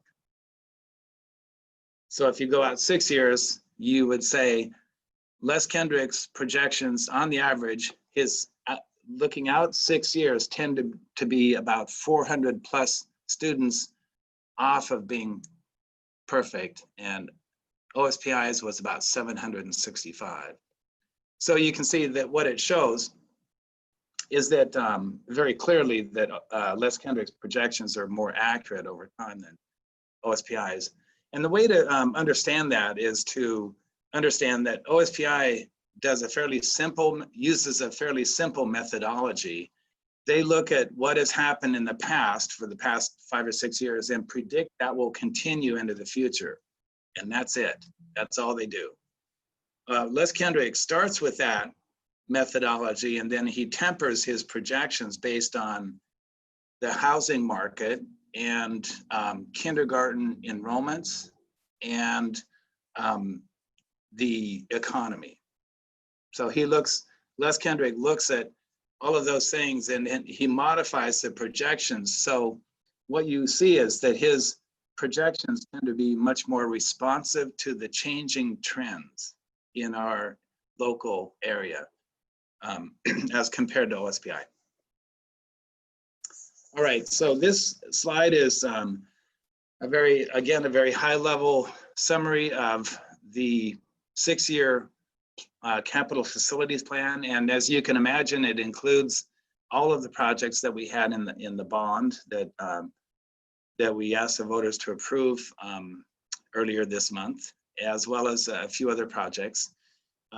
Again, to kind of talk about this, we did the first draft of this plan back in April.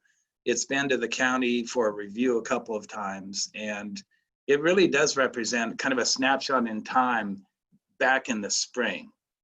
So we won't be modifying this plan until 2 years from now. And that's when we'll pick up any of the variables that may change due to COVID-19, for example, or changing enrollment patterns and other variables that may become evident over the next year or two. They'll show up in the next capital facilities plan. All right, so now I'm going to get real quickly into the calculation of school impact fees, and the way we calculate that is based on methodology, on a formula that the state of Washington, the legislature, has put into law in the Growth Management Act. So the legislature tells us what formula to use and what the variables are, and then we just take that and plug in the variables that are pertinent to our school district, and it generates the impact fees. Except for this final bullet where it says a 50% discount in impact fees required by ordinance. That is a discount that has been basically negotiated between the school districts in the county, and this was many years ago, and the Snohomish County staff and the master builders. And it was meant to be a way to have everybody feel comfortable that some of the uncertainties in the formula were addressed. So the developers were not happy with the numbers that we were generating until we offered and agreed to this 50% discount in the impact fees. And so Snohomish County was kind of managing this negotiation process, and at the end of the day, the county council said, okay, we're going to do that. We're going to implement a 50% discount in the actual fees produced through this formula. And that's how it's stood ever since. So basically we use a lot of variables. Again, plug these numbers into the formula provided by the Growth Management Act, and then reduce that by 50%. So before I get on to the next slide, I just wanted to mention, over time, the amount of impact fees and impact mitigation fees that we've collected is $6.4 million. That's a lot of money, but if you look at it in terms of percentage of our total capital expenditures during that 10 years, it's 1.64%. So on a percentage basis, it's not a lot, but it still represents millions of dollars in fees that we've collected. So the fees that are generated using the methodology that we've been given and the variables that are pertinent to us, and then reduced by 50% are what you see on the screen there. So if we move forward with this as proposed, the single family rate that we would be charging every new single family home builder in the county for the next 2 years, beginning January 1, would be $5,358. For multifamily 2+ bedroom units, condominiums, apartments, that kind of thing, it would be $3,010. I wanted to give you an idea of what it was 2 years ago when we did this update. It was substantially higher than this. And the reason is, in our 2 years ago, we had a new high school in the formula. At that point, 2 years ago, we were planning to build a new high school within the next 6 years. And that factor increased significantly the impact fees calculated through this process. So 2 years ago, the rates that we had you adopt and that the county and cities adopted was $14,250 for a single family home. And for a multifamily 2+ bedroom unit, it was $9,125 per unit for the multifamily 2+ bedroom. Those rates were approved 2 years ago, and they are in effect right now. And again, they will be in effect until the end of December this year, and that's when the new fees would go into effect. Okay, so now I'm going to give you a look at what the other proposed impact fees in the county are looking like. And you can see that we're kind of in the middle of the pack in both of these, in the single family and the multifamily 2+ bedroom categories. Last year, we were the highest. 2 years ago, we had the high number in the single family rate. Right now, North Shore is going to be the highest at just over 17,000. So we're at, again, right about in the middle of the pack. I think we're 4th out of 9 on the single family rates and 5th out of 9 on the multifamily bedroom rates. And so here's the process. We've been working on this since April. Went to the county a couple different times. We are asking you to consider adopting this plan tonight. Assuming that you do, it will go to the Snohomish County Planning Commission for their review and recommendation to the county council by around November or December. There's actually a hearing tonight by the Snohomish County Planning Commission. They're reviewing all of the capital facilities plans from around the county. I believe it started at 5:30 tonight. So they're doing it just like you are. And then again, if the fees would go into effect, assuming the process is, it proceeds as we are expecting, and the fees would go into effect January 1st. So with that, I would ask you to, any questions that you might have, and I'll try to answer those. And then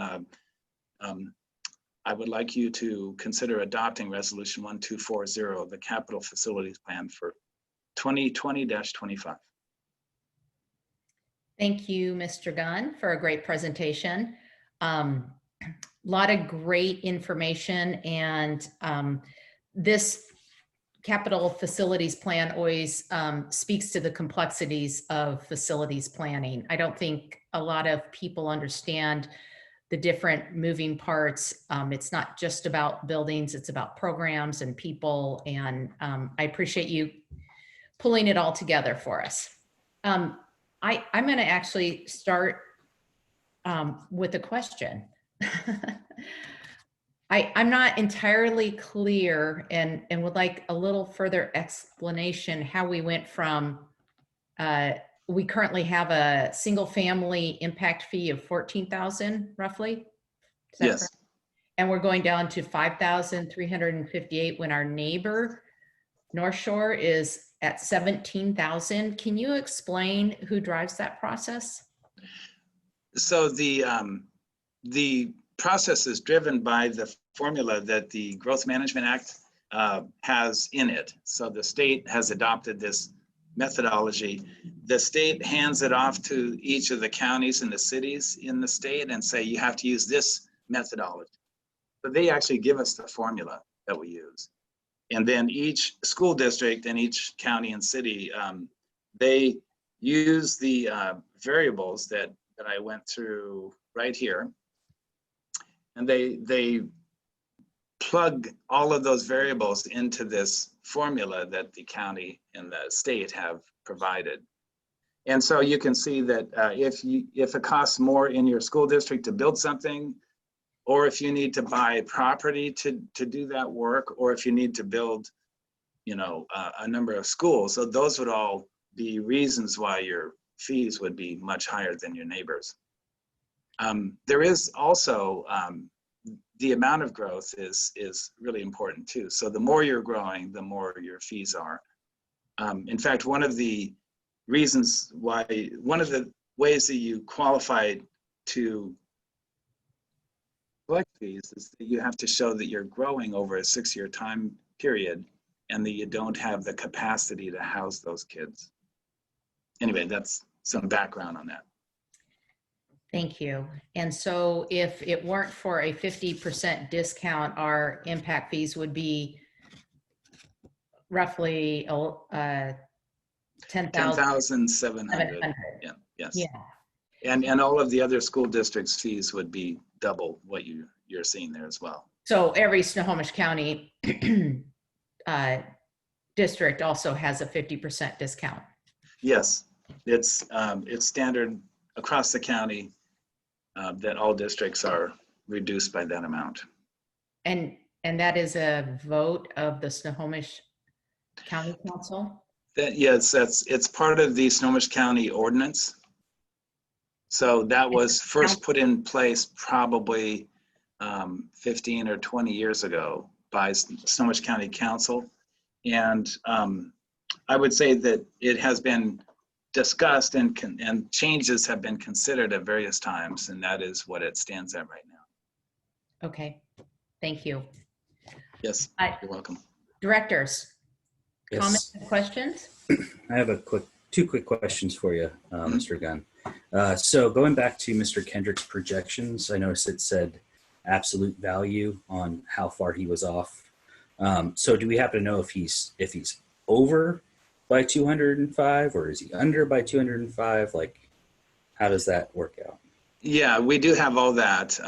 I would just point out that these are averages. So we've actually taken projections from all the years that it shows at the bottom there, and looked at the average for each of those. We've taken what a 6-year projection, how accurate it was. And then for every one of those years, what the 5-year average accuracy was, and then did it for 4 years and 3 years. So we have a lot of data behind this, and yes, we do. We have all that. Sure. Yeah, no, it's just, when you're looking at absolute value, it doesn't tell you whether it's up or down. Up or down, so yeah. That is correct. Okay. I would say it varies. It varies. Okay. Yeah. And then my second question for you would be on, so we're charging significantly more now, but as of January, we'd be charging $3,000 per multifamily unit, right? Is there any exemption in that for, say, affordable housing, things like that our community needs, where they're not impacted with that type of fee? The developer isn't impacted with that type of fee? There are some exemptions. I know senior housing has exemptions. And then I believe that there are some exemptions for certain types of units that the developers can use. I'm not all that familiar with what the exemptions are. I know that there are some, though. One of the things that the developers like I said, there have been discussions about every 4 years or so about this 50% reduction. And over time, I think the developers have actually gained some exemptions that they didn't used to have. I just am not familiar enough with what those are. Sure. Yeah, no, I just, worry about what these types of fees do to developers that are willing to actually make some of the Section 8 housing, things that we need in our community. But it doesn't seem terribly unreasonable at this point. I have a question, if I may. Going back to Director Mason's comments regarding what it was last year at $14,000 and $9,000 roughly dollars. That figure was determined based on the fact that we were planning on building, and these impact fees also pay for new programs as well as building, because we all know that impact fees don't cover the total cost of a building. For example, $5,358 in a single family home where you have a development of 100 houses would only reap less than $1 million, or roughly a little over $500,000. So you really wouldn't have the additional funds that you would need in order to actually do buildings, but they do pay for programs that we currently have, or programs that we're anticipating developing at any of the schools that we have, or new programs within the schools. Because we are looking forward to developing new programs at the high school levels with career-connected learning and STEM, we still have a need for special ed dollars to support the modifications at different schools for special ed children, there are a lot of programs that we anticipate using in the future. Why at this time would we reduce impact fees such that they could not assist in meeting that need? First, I would like to propose a clarification to some of the comments that you made. The impact fees and mitigation fees have to be used on projects that increase our capacity. So they capacity at one particular school or total capacity throughout the district? Capacity to house students. It could be at any grade level. So we have to spend the money in a way that increases our ability to house students. Mike, is that typically portable purchases? It can be portables, or we can use this money to add to other money to actually build more space. Or we can save up this money build smaller or fewer classrooms than we want to. Or think. So we could save the money in order to build classrooms or to increase our capacity with newer focused programs or whatever in the future, right? It does not have to be done at a certain particular period of time, does it? There is a time limit for expending these fees. Typically, it's 5 to 6 years. And we can also spend this on property acquisition. But the most common expenditure that we make with this is to purchase portable classrooms. Right. And to answer the other question, the fees that we're proposing here are determined by the methodology that we're required to use and the variables that are evident. In other words, the cost of construction in our area, the cost to buy property, and the numbers of new schools or space that we're building. And so again, the reason that it came down that large amount is because 2 years ago, when we updated our current capital facilities plan, we were proposing in the next 6 years to build a new high school.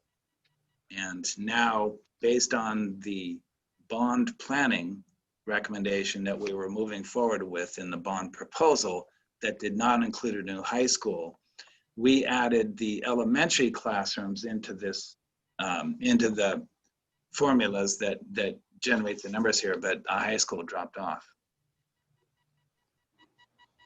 So in other words, the fees that you're seeing there are a result of the methodology and the variables that we put into it. Right. It was not just a choice that we made to reduce the fee. Right.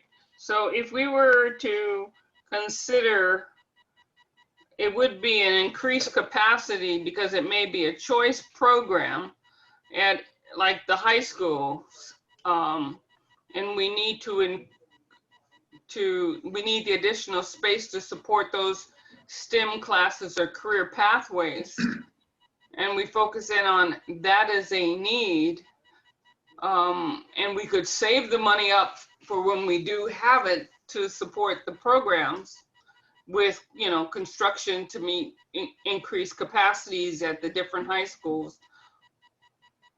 Would that be a reasonable use of keeping our impact fees at where they were before? It would if we were to take space that, and by virtue of the work we're doing, to increase the number of students that could use that space. In other words, if you took a classroom that could serve 20 kids, and after you spend the money on it, now you can serve 30 kids in that space, then it's an eligible expenditure for impact fees. Mm-hmm.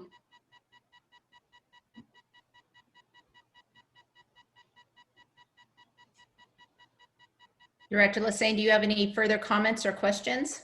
Well, looking at it in that light, where you say it's an eligible use of expenditures, Wouldn't it be better to keep our impact fees at the same number that they were at before?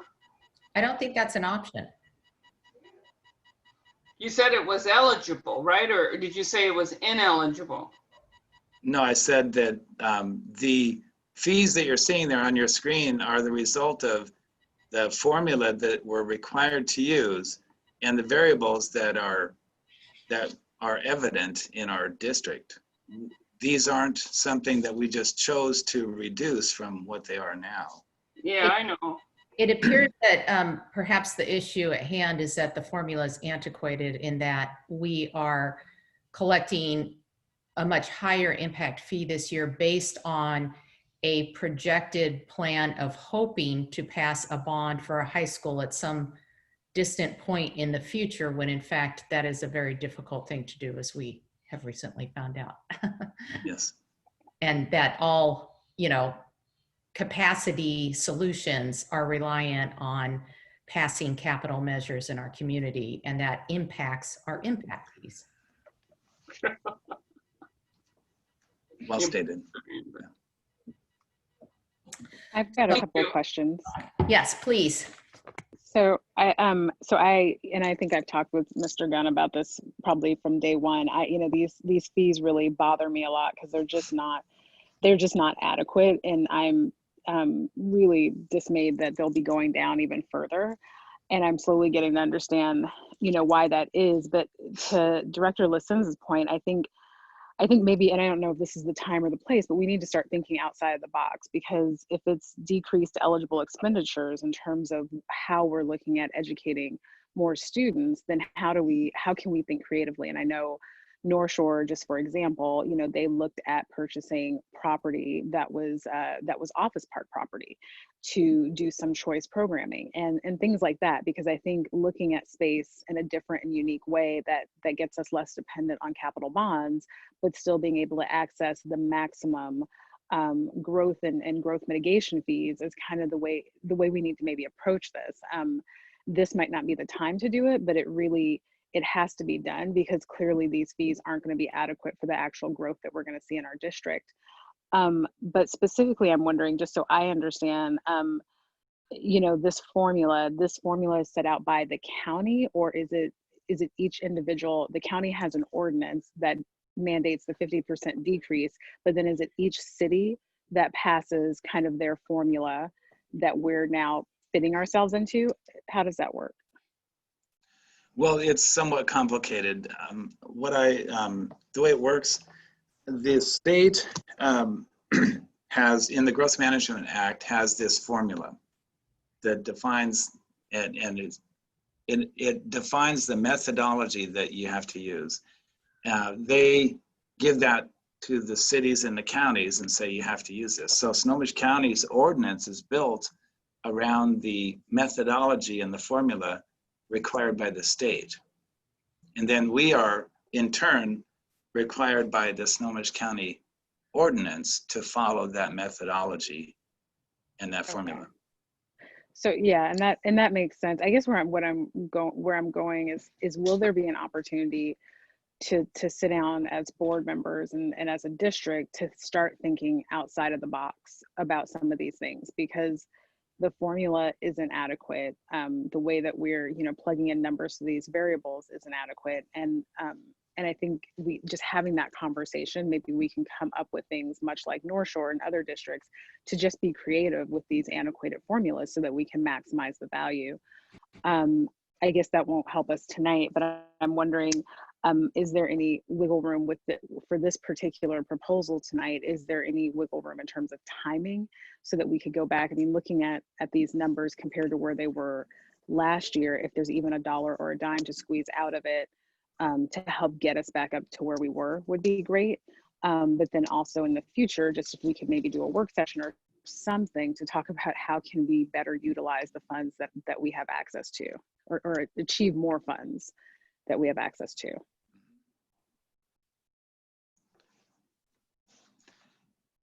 Well, I do know that we have a capital facilities update. I don't know if it's a work session or part of a regular board meeting, but we'll take a look at that. And I guess part of what my kind of frustration is that in the community, there's so much misunderstanding about these fees. Like the cities point the finger at us because when we're talking about growth and we're talking about overcrowded schools, the cities say, oh, it's the district's fault. You're just packing kids in there. And then we're looking at the builders saying, oh my gosh, you're building all these houses. And everybody's kind of pointing fingers. And it'd be great to at some point sit down and say, okay, what does all this really look like? And what does this mean? Because I've sat through city council meetings in Mill Creek where I've had a city councilor from the podium say, oh, well, to get your kid into Jackson, you just give the district $1,000 check. And I was mortified. I was like, that's literally not how this works. But they're like, oh yeah, that's how it works. And so there's this disinformation and misunderstanding about how these things work and how these fees work. And now we're gonna cut it all in half. It'd be great to figure out how can we, get some better messaging and better utilize what fees we have access to. Anyway, just throwing that out there. So work session. So I guess, Mike, do we have to pass this tonight? Like put our blessing on this? Can we? We do. Okay. The planning commission is, I think I don't know if it's their final hearing on it tonight, but it will go, they're developing a recommendation right now to go to the council for approval. And so we're basically just going to have to rubber stamp this and say, great. I mean, is there any way for us to show any type of dissent on this or anything? Or is it just, we just have to say yes? I will leave that up to you. Okay, I'm just wondering, just trying to just look at my options because if we didn't approve the new plan, what happens to mitigation fees going forward? As of January 1st, they would there would be no new fee to replace the old fee. So we would get nothing. Yes. So what we're submitting this evening is exactly a new fee going forward. There is it reverts back to the old fee that they had. No, the fees are in effect for 2 years. The current fees that were approved 2 years ago went into effect for a 2-year period that expires this coming December 31st. I got you. I got you. And see, in this regard, we're always behind the build plan. I would say, because when we developed those fees 2 years ago, it was for the projected high school in the future. So most of the land around the high school had already been developed and was built up. Not all of it, but most of it was. And so still, when you start thinking about it, we looked at it and said, the numbers we had currently would not help support us in the way in which we felt we needed that kind of support. And so now we've purchased land in that area or close to that area for a new elementary school going forward. If these are fees that we can take and we can save up to then purchase and build a new elementary school by reducing the fee number so low, we tend to get, because you can't really build any development up there beyond 100 houses. Maybe you can, but it doesn't even support one building within an elementary school. These fees here do not give us a major impact towards the cost of constructing a new school or even implementing a new program. It's too low. Well, I think the thing that you and April are touching on is that this is so much of a larger issue than we can control right now here in our meeting, and I think definitely deserves a work session, especially as it goes to like our legislative advocacy. This is something that's going to have to change at the state level. It's not something that we can directly change. It doesn't seem like. So I would definitely welcome any sort of work session we can arrange around this and see what other options we have. And I would agree with that. And I'll begrudgingly vote for it. But I think, if we've got this 2-year window where we can actually start planning, and I think we just need to really be proactive about the destiny of our district, and much like some of our neighbors have been, and say, look, here's what we're dealing with, here's the rules, how do we play within them and maximize the benefit for our students? Because the same old thing that we've been doing, which is like, okay, try and save money, try and build, try and save money, try and build, isn't working. And I'm not sure that it's gonna work in 2 years. So we have to think differently. So starting this year with a work session to just look at some options and opportunities would probably be a good first step after begrudgingly approving these much too low mitigation fees. That's my last 2 cents.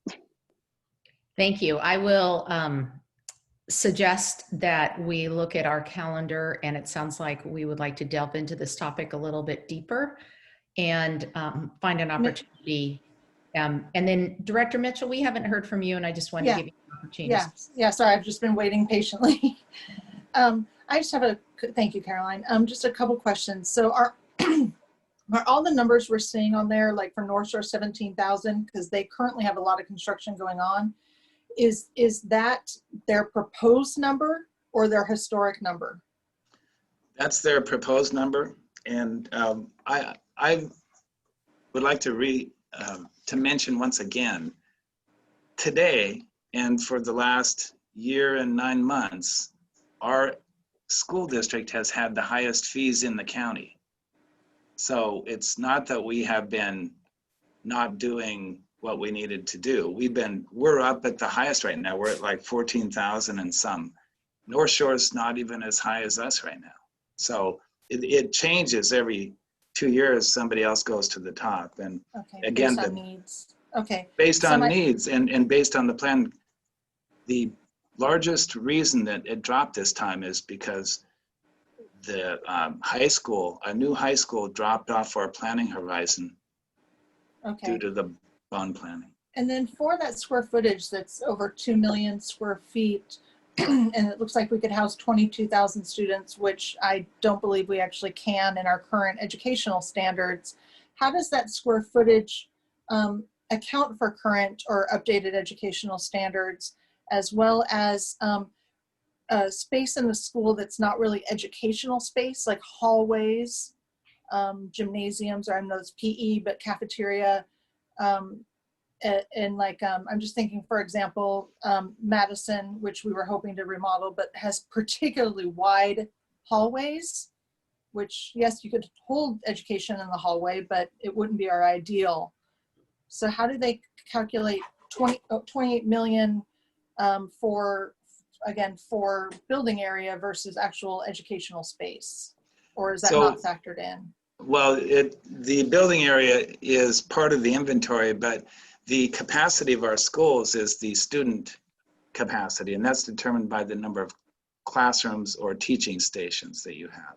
Okay. So if you have really wide hallways that contribute a lot of space, it doesn't affect the formulas at all.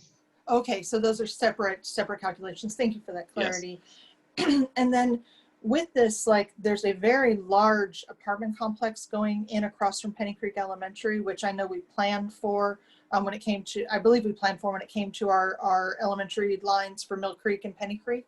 Yes, but we do. When a big complex is going in like that, I'm presuming you guys estimate how much impact fees you're going to get out of that.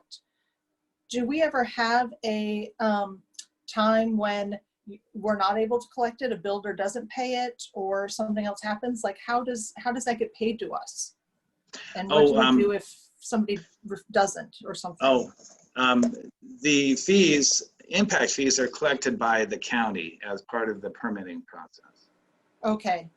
So if the complex goes in and says they're going to put in 500 units, then they calculate our 3,000 per 500 units. Yes. Depending on if they're single or double occupancy. Okay. Right. Or triple occupancy. Yeah, and part of what the development community has successfully argued for over quite a long period of time is they want some predictability to the pricing.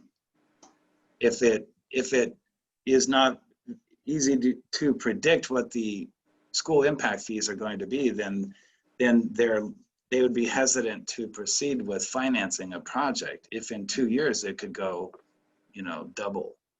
Yeah, So, I appreciate that. And just, I did have a conversation several years ago with the master builders, and they did complain to me about our impact fees and why isn't that building schools? Because they hear from their homeowners about, like, we thought we'd get a new school with all of these houses. And I was exactly what I've heard. Your impact fees buy a portable. Yes. And what we heard here tonight too, there are people that move here from other states that a lot of the breakfast lunches we've had say, well, in the state I came from, if so many houses went in, an elementary school went in. And I'm like, yes, other states can do that. This is our state, this state. And I think we are hampered and hindered by the state. So I appreciate anything we can do for the next, 2 years. So thank you, Mike, so much. One last question, Mike. The development across the street from Penny Creek, you said the impact fees are determined at the time of permitting. Since that development started some years ago, were we able to take advantage of the impact fees at the higher rate at 14 or 9,000 for multifamily units at that time, or will they determine the impact fees at the time of permitting for occupancy? That's a good question.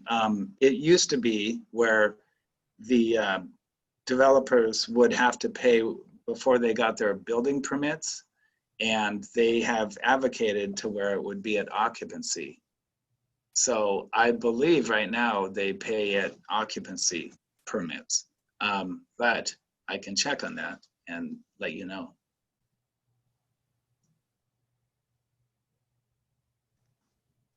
Thank you, Mike. That's all the questions I have. I'm not hearing any further questions right now. I have to say, though, the changes from year to year to go from 14,000 down to 5,000, and the fact that we were the highest and now North Shore is higher, than anyone, just speaks further to a broken process. And so I think there is maybe perhaps some advocacy on behalf of the directors that we look forward to, and delving into learning a little bit more and seeing how we might be able to help promote some positive change there. So before we go, I'm going to ask you all to indulge me. As Mike Gunn may have remembered, the Capital Facilities Plan is one of my favorite documents. I find it fascinating. I read the whole thing. And there was a passage in it, a paragraph that struck me, having just failed our most recent bond. And I just want to read it on behalf of our community to help them perhaps better understand and remind all of us why we ran that bond. So it's under Facility Needs 2020 through 25 Elementary School is the title. Currently, there are existing capacity deficiencies at the elementary school level. As of 2019, the district elementary enrollment was 1,211 students over the permanent building capacity. These students are currently housed in 86 portable classrooms. 15 of the district's 18 elementary schools are currently over their permanent building capacity. By 2025, the district is projected to grow by an additional 485 elementary students. So I just find this whole discussion on impact fees interesting because it is all about, like I said earlier, the capital improvements that we plan but require a 60% passage rate, which we did not achieve. And this is one of the reasons why we put a bond out there. So I'm also really surprised at the 1.64% of capital expenditures over the last 10 years that the impact and mitigation fees account for. So, at this point, I think we're going to halt the discussion there and move forward with our meeting.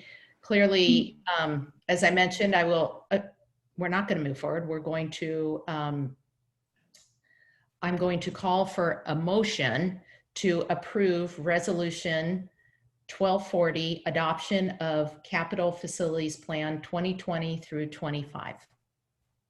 So moved. Second. It's been moved and seconded to adopt Resolution 1240. Is there any further discussion? Hearing none, we will move forward with the vote. All those in favor say aye. Aye. Aye. Aye. All those opposed say no. The resolution is adopted. Thank you, Mr. Gunn, for Yeah, the presentation and all the information and answering all our questions. yeah, thank you. Appreciate it. So now we will continue on with our new business, and we are moving to 13.04, and I believe Mr. Fleckenstein is going to take us through several first readings of policy. This is policy 1400, meetings, and this is a proposed revision. Yes, thank you. To start off tonight, we have revisions to policy 1400, meetings. And the revisions are provided this evening with revised language that would allow the Board of Directors to revise the adopted board meeting schedule dates and/or meeting start times during the year when needed, in consideration of the needs of the public and the district. The proposed revisions to policy 1400, meetings have been reviewed by legal counsel and the superintendent's cabinet prior to tonight's meeting. And the addition to the policy is rather minor and is here on the screen. Directors, are there any questions or comments for Mr. Fleckenstein? Hearing none, we will move policy 1400 to second reading. Next, we have 1305, policy 3205, sexual harassment of students. And I've put the revisions here on the screen for the director's viewing. Revisions to policy 3205, sexual harassment of students, are proposed this evening on the advice of legal counsel to be compliant with the new U.S. Department of Education rules regarding sexual harassment. The new rules implementing Title IX of the Education Amendments of 1972, or the Title IX Act, went into effect on August 14th, 2020. The new rules include three major changes, including a new definition of sexual harassment, a change to the standard for a school's response to claims of sexual harassment, and implementation of a revised and more prescriptive complaint process. Proposed revisions to policy 3205, sexual harassment of students, has been reviewed by legal counsel and the superintendent's cabinet members prior to tonight's meeting. Directors, any questions regarding policy 3205? Hearing none, we will move this also to second reading.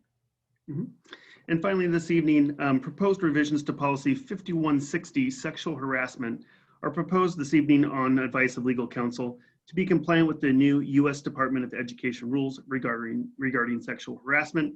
As 5160 falls within our policies, board policies pertaining to human resources and staff members, this is the sexual harassment policy revisions related to district employees.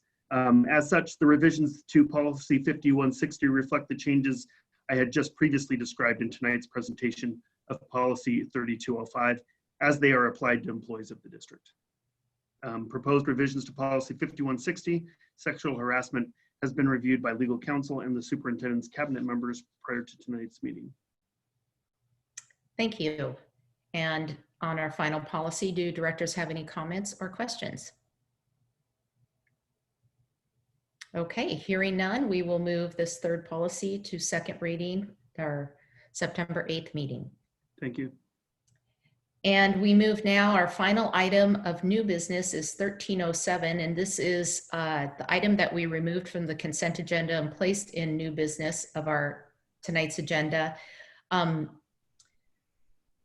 intent was to, by removing it out of the consent agenda, the intent was to move this to a future September meeting, and we are still in the process of looking at the agendas of both our two September meetings to understand which one is perhaps a little lighter, which would afford us some time to delve into a discussion and also obtain a little more background information prior to that discussion. So I will ask directors if they have any comments or questions at this time, but this item will be appearing at a future meeting. So do we need a motion to table it until for a future meeting, or? I do not believe we do.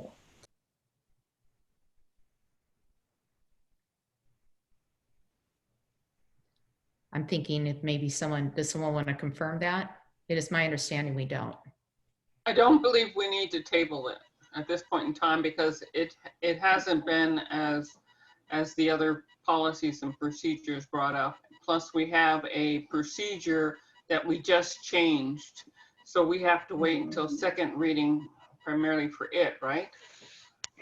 Yeah, we would only have to table it if we had like an active motion. So let's say it was like moved and seconded, it was in discussion. And if we wanted to end it there, then we would table it for review at a later date. But since it wasn't an active item, we can just simply take it up at a later time. Great. Thank you for the clarification, Director Berg. I appreciate that. Okay, so we're going to move forward to item 14, upcoming agenda items. Dr. Salzman. Okay, at our September 8th regular meeting, we'll discuss the following: summer school report, surplus technology and electrical equipment, basic education verification, college and the high school agreements, policy 4100 second reading, policy 3205 second reading, and policy 5160 second reading. Thank you. And lastly, we have item 15, executive and closed session. And tonight we actually have one of each. The board will hold an executive session to discuss with legal counsel representing the agency litigation or potential litigation to which the agency is or is likely to become a party. The anticipated length of the executive session is 30 minutes. No action may be taken during an executive session. After 30 minutes, I will return to the regular meeting to extend the executive session or adjourn the regular meeting. At that time, we will also announce a closed session to receive a collective bargaining update. The anticipated length of our closed session is also 30 minutes. No action may be taken during a closed session as well. The meeting is adjourned and the board proceeds to the closed session. Thank you. So at this time, I would like to thank everyone for being here this afternoon, which is now this evening, and appreciate all of you being with us and providing input and feedback. And we will now move to our executive session. Actually, wait, before I go, can I say we take a 5-minute break? You can. Okay. Yes. We're going to take a 7-minute break and come back at 7:25. 7:20. Awesome. See you then. Okay. Awesome. Thank you.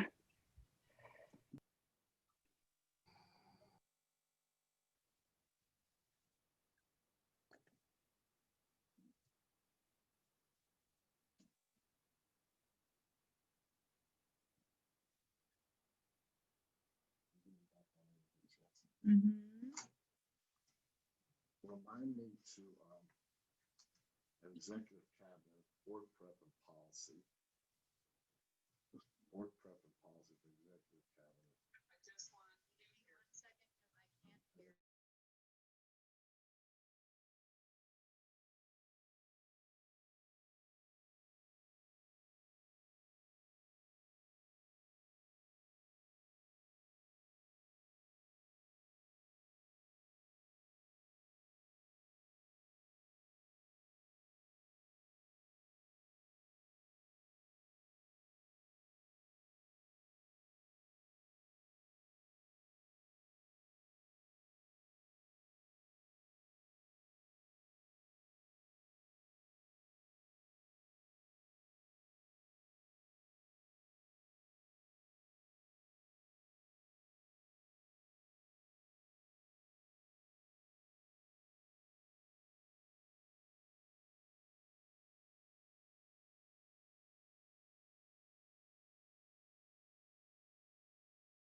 Are you there?